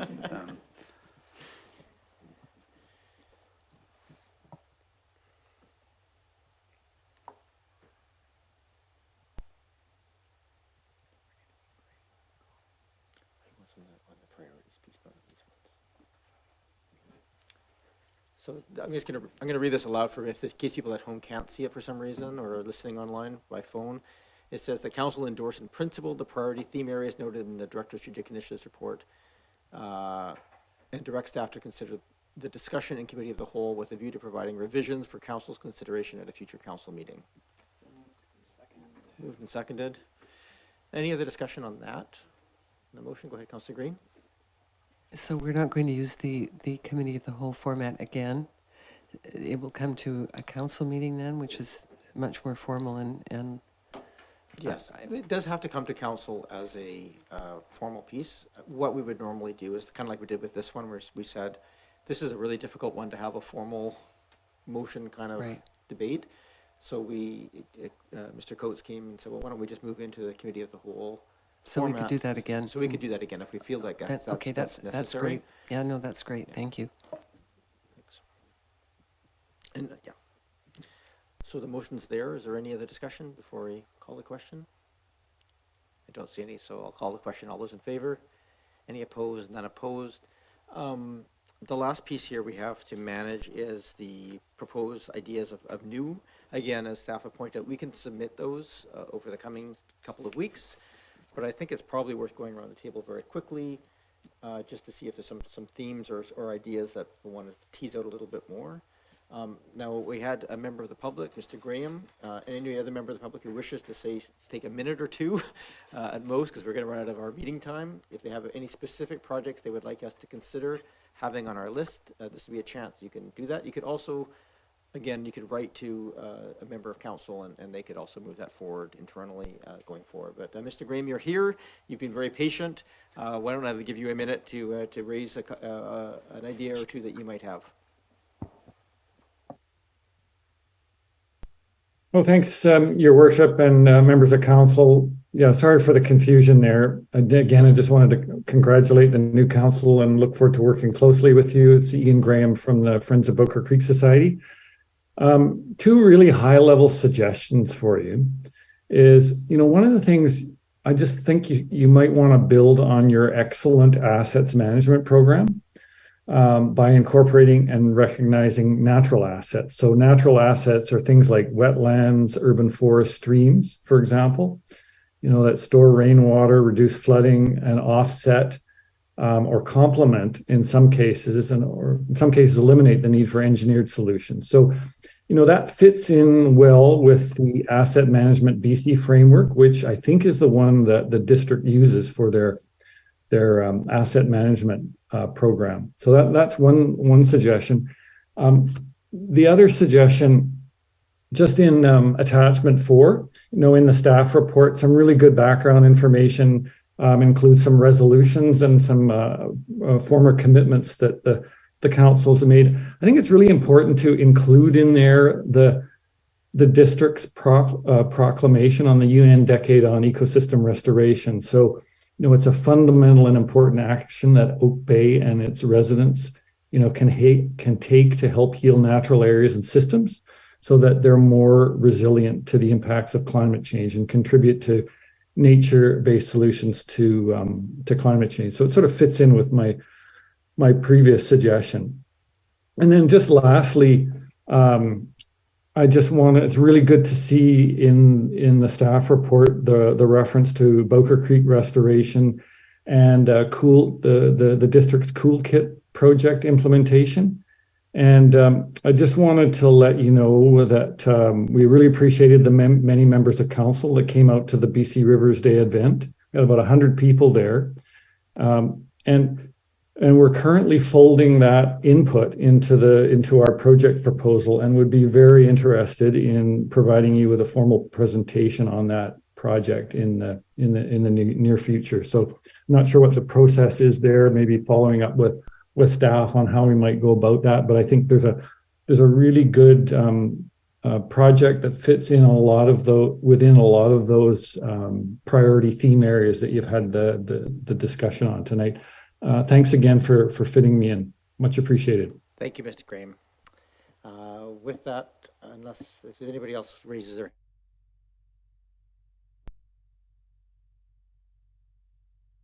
and we really don't, I think we could spend hours if we wanted to go into a great deal of detail, but if people have lists of things that they sort of over the course of the campaign or over the time in Oak Bay or in the last hour have thought of things that might be potential priority pieces, we will, let's just go through those reasonably quickly and share them around the table. So at least we're thinking about them.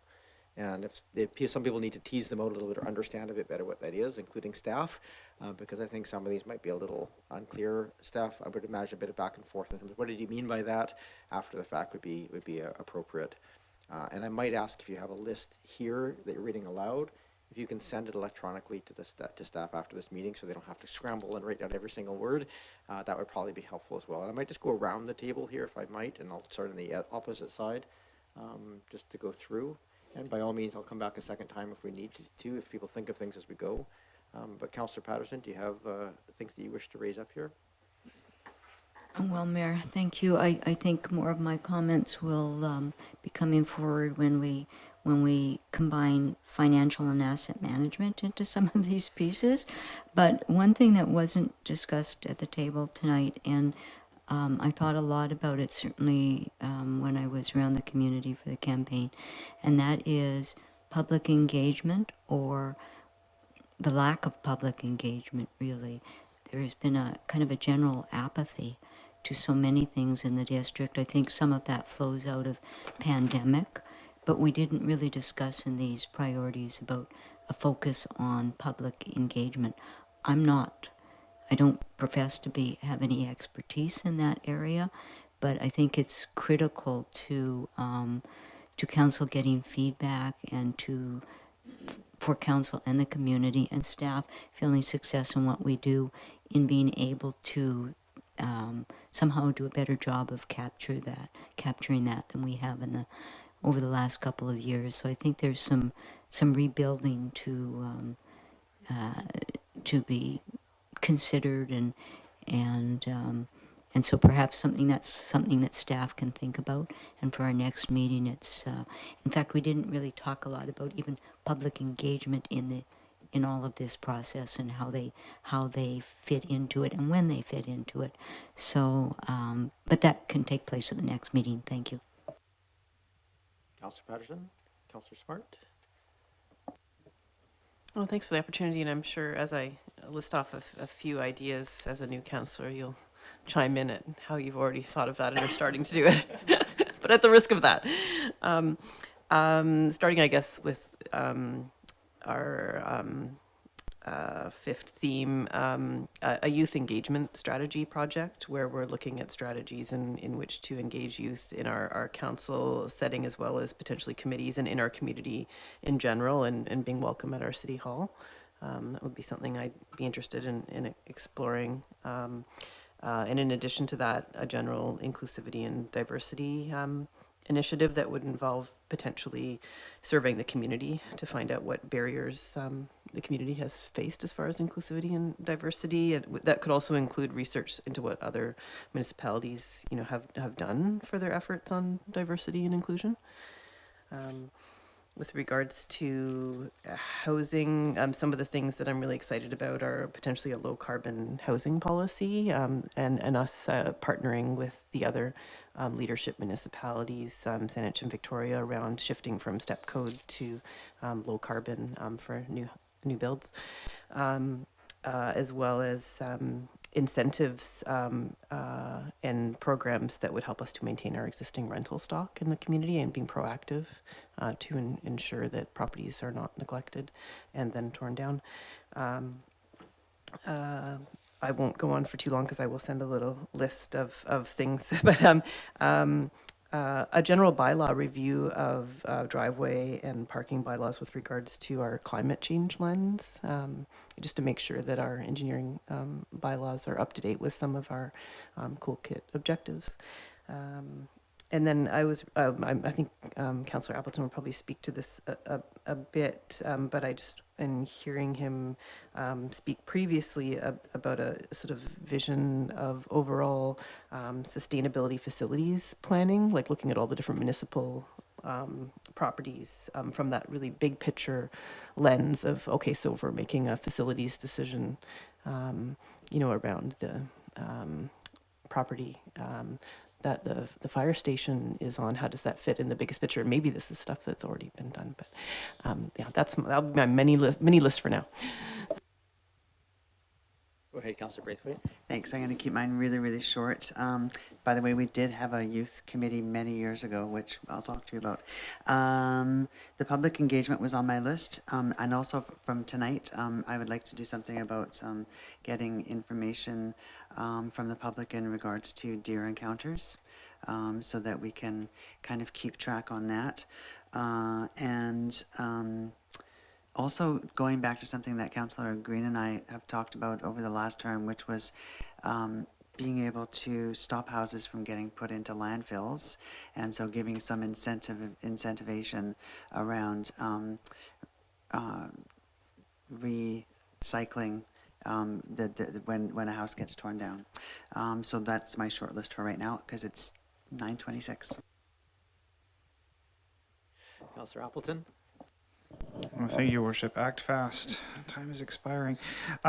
Less so new initiatives for me, but more just there are certain things that are included on here, some of which arise from motions that I brought forward before council, that I'm just wanting to ensure they're included here. I want to make sure that we provide adequate direction to staff in order that detail sort of rolls out. And staff's already recognized that, some of the things in attachment 4, items 17, 18, and 19 at the end of attachment 4, one of them 17 relating to affordable housing, 18 relating to an active transportation program. These are large kernels, and so this is already an item on here as far as active transportation. This has been a high priority for me. The item that I would look to have happen is the actual logistics of constructing that basic network within the course of this term. So it's more like making a jump from what is now outlined here as far as an active transportation program into the logistics of actually making it happen. So just for that, I think just for clarity, and just want to confirm this with staff so I'm not wrong, those items that are on there, they are coming back with an impact assessment as well. So they will be included as part of anything that goes forward. We'll include those, so we have that in the context of the overall piece. Ms. Bay? Thank you, Your Worship. The intent is to bring those back to the council meeting in December and get direction from council at that time as to whether that is something that you want initiative backgrounders prepared on. So the object tonight is to find out what else do you want on that list for you to consider it in December. This is the long list tonight, essentially. Long list tonight. Go ahead, Councillor Appleton. Thank you, Your Worship. Just one other, and I appreciate that clarification because that's exactly what I'm looking for. The only other one I would bring up is under attachment 5, which is item 15, which is seeking community input into design of amenities at Turkey Head at Spewhung. Right now, this line item reads, well, by definition, it's confined to, it talks very specifically to the design of amenities. I believe that this work plan item will expand beyond sort of the more limited scope that's laid out here as far as amenities specifically, and more into a visioning process about Turkey Head in general. So it does reference Turkey Head, but I would just make the point that I think that the actual work plan item is broader than what's currently captured in this table. And I'll leave it at that, Your Worship. Thank you, Councillor Appleton. Councillor Watson. Sorry, before, Yeah, we're going to run out of time here. I think we owe everybody a chance to at least give their list here tonight. Can we give it maybe another 10 minutes? I'll move that we extend the meeting by 15 minutes. All right, fine. Moved and seconded, 15 minutes. Any discussion? All those in favor? Any opposed? Unopposed? Thank you. before I just say three things, I wondered, I'm afraid I don't understand the relevance of attachment 5 and the previous council initiatives and where that fits into the process. Because I did have some observations about that, but are they also in the long list? I guess that's a question. Okay. So just for the record of those at home, the answer is yes. Ultimately, a lot of those are well on their way. And so some, like you said, deer management research program as an example tonight.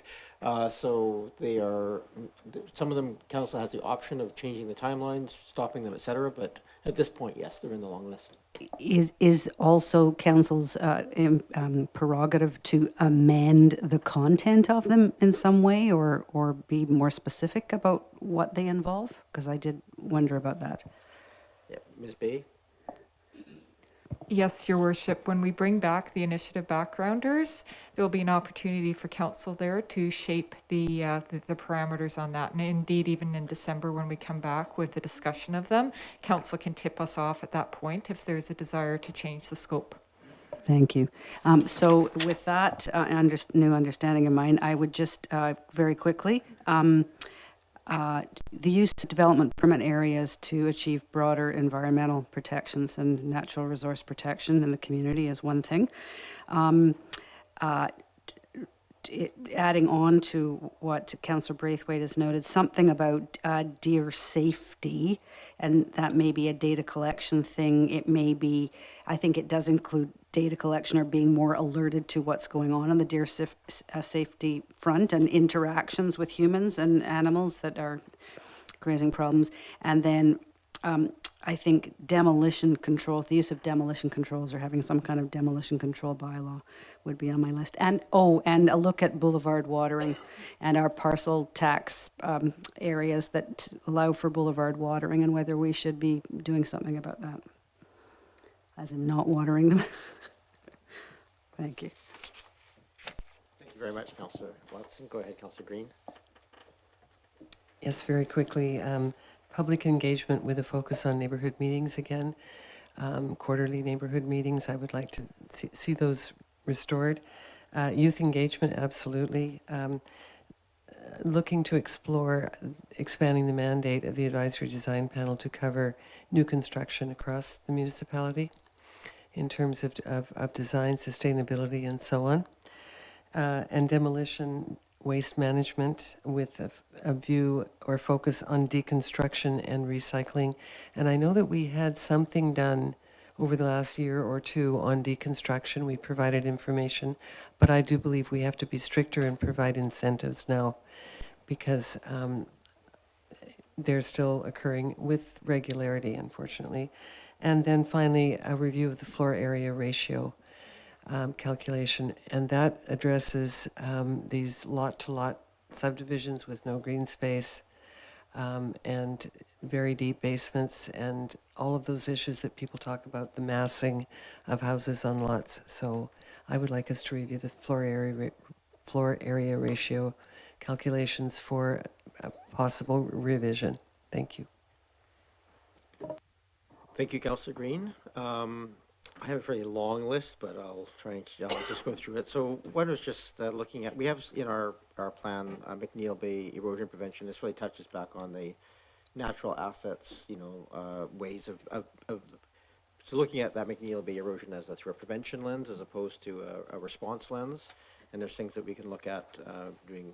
So that's I'm not actually clear where that sits in the work plans or with staff. I know that we have money set aside and we have pieces, but I'd just like to have that elevated a bit, or at least understand where it sits. You know, as mentioned on the thing, we have a Parks and Rec memorial bench, another memorial policy that is end of practical life. So this could be easily referred to, you know, the Parks and Rec committee, but I think it needs to be addressed. Similarly, in Uplands Park, we heard some work done this year as an emergency to provide some dry winter walking, but I think we need to look at that. That's just a practical way of allowing people to walk through there in the winter without damaging the ecosystem. I think the playground replacement policy, we have a plan to replace them, but we don't have a policy at this point, so just giving that work done. I do feel, and this isn't really a separate piece, but I think as we're going through all these other housing pieces, at some point this term, we have to do something where we do a check-in on the OCP and make sure we've done our review of it, because I think we're going to be stretching its boundaries a bit, and we want to make sure that we're not a full OCP rewrite, but at least I think we have to set some time aside in this term, or else we're going to run up against problems there, because it does take public input and so forth, no matter what we do on that. The suites, well, now legal, has some implementation timelines attached to it for staff, and I just want to make sure we're not ignoring that we have to allocate time and resources to make sure that the implementation goes smoothly. And just similar to that, was just, are we supporting the building and planning in particular with their whole sort of efficiency, you know, if they have to make investments and those sorts of things to kind of make that an effective department, are we providing that support as well? We talked about there's discussion around community engagement. I also see this being just like community reconnection. So whether that's like we had an events committee for the centennial, but something along those lines that we look at, again, it could be Parks and Rec if we do that, but something that kind of looks at all of the community events and can we do new ones or refresh them to bring more people together. I think dogs are going to have to be, likely have to be addressed either on beaches or off leash at some point. We postponed looking at our bays and derelict boats and mooring buoy issues, and we may, depending on where we go with the Turkey Head piece, we may need to move that up and handle that ourselves. That was originally going to be sort of part of that, but I think that's something just to flag as a potential. I did want to raise, because the geese were raised by staff in the tour, there is actually a CRD goose management service being going around for buy-in, so we may have some help with addling and removing of geese, but that's not a new service. That's just something that I heard it. I thought I'd just let people know. I think we have to spend a little bit of time. This is probably really minor, but just in the next few months, looking at our governance pieces. So just like the number of meetings that we're having, the format of those meetings, and the sort of staff housekeeping pieces. This whole thing of moving in and out of committee of the whole kind of awakens me to some possibilities of how we might manage our meetings a bit better. And I think also we have to move the village plans forward fairly quickly, and so maybe there's some early consultation that we can sort of make sure we're defining the scope of that early, so as we got through this process of approving budgets and so forth, that we can kind of be running, not just walking. I still think we should look at outdoor pool options, or at least exploring if there's regional interest in funding that, either here or elsewhere. And I think there's also just a service level review required to look at this livability piece of this. So this is just like our, very quickly, if you look at the same amount of time and staff resources attached to things like cleaning weeds off the sidewalks, we used to go around with like Roundup and just spray them every 6 months and that would be enough. Now we have to go around with weed whackers and it takes 10 times as long and it's not as effective. And so I think we've kept the same investment, indexed to inflation, but we haven't actually sort of looked at it from a service level piece. And so just that sort of livability piece of our parks and our sidewalks and our railings and our pathways and things, are we drifting away from the service levels that we want? And so I think that some sort of construction around that service level review of what services we're actually providing to the community. So I have a very long list, but a lot of them are fairly smallish sort of things. So, but those are ones that grab me. Whew, all right, little rapid fire. You don't have to write all those down. I'll send them over as a piece. And I think we probably owe staff a bit of explanation so we're clear about what we're contemplating in those as well. Any other discussion that you've heard from people that you want to kind of touch on? Okay. So this will go, if we can just ask people to email their thoughts, and again, you can come up with other ideas, or you can rescind things you raised here if you don't think it may be that important in that context. And those will all come back for us to look at in the big picture within some context of costs and time, staff impacts, and so forth. So unfortunately, this is the easy part, is giving the list of things that we'd like to do. The hard part is saying no to a big chunk of them as we are forced with the realities of our budget and time.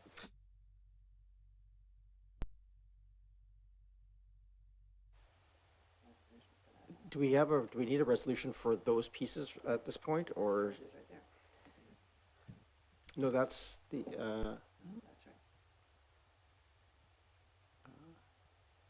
okay, right, okay, so that's it. But there's nothing related to this section that requires a resolution. We're just sharing, okay.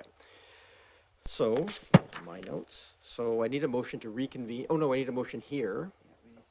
So if someone can move that motion, that advance the resolutions from this to council. Moved and seconded.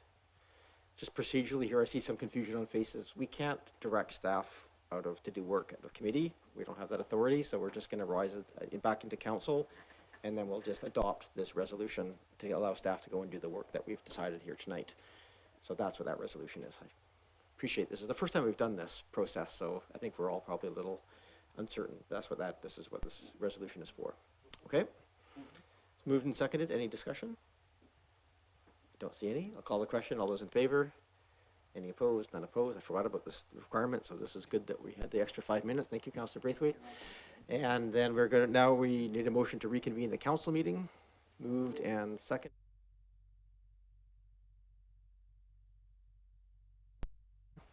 And then the motion, Mr. Coates, do you have a? So these are the motions that we passed. So we don't need to read them aloud, right? These are just the motions that we just passed in committee of the whole. So can we just, as one, move all the resolutions that happened in committee of the whole? Okay, so can I get a mover and a seconder? Mover, second. Thank you. Any discussion? These are the resolutions we just passed, so there shouldn't be too much discussion. Not seeing any. I'll call the question. All those in favor? Any opposed? None opposed. That carries. So that will now direct staff to come back with those revised versions. I think that's it for those pieces. Yes. So I did add 10.5 on here for new business. This is something we're under the new business section, but we often just give a chance if there's motions arising, if there's notices of motions, those sorts of things. This would be the time to bring it forward. Councillor Appleton. Thank you, Worship, and I appreciate you adding new business onto the agenda. I would give notice of motion that I'll be speaking to staff about bringing forward an analysis of options to revisit council meeting times.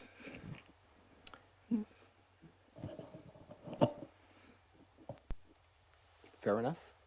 I think that was part of my piece of my priorities, was looking at that as part of it, but we can certainly do that at a quicker time frame. And I've got 2 minutes. I'll just, as a little bit of background for that, so people understand where that, I'm assuming this is coming from. We had a debate last time about when to start meetings, how to manage the regular in-camera, that we should have to do procedural pieces. Last council, we had a 6-to-1, and so we didn't want to move it forward if it wasn't unanimous. It didn't work for everybody to look at like a noon time in camera, so we just have a noon.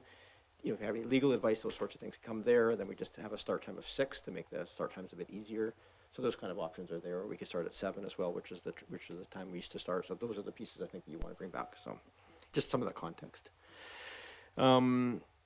We've had the ratification of the committee of the whole recommendations actually already done, have we? Yes, sorry, I did that out of order, but no one's going to hold us to too much account. Nobody else is awake at this point. And we just need a motion to adjourn. Moved, seconded. All those in favor? Any opposed? None opposed. Thank you, everybody, for sticking around the extra time. That was a lot to get through in the first meeting.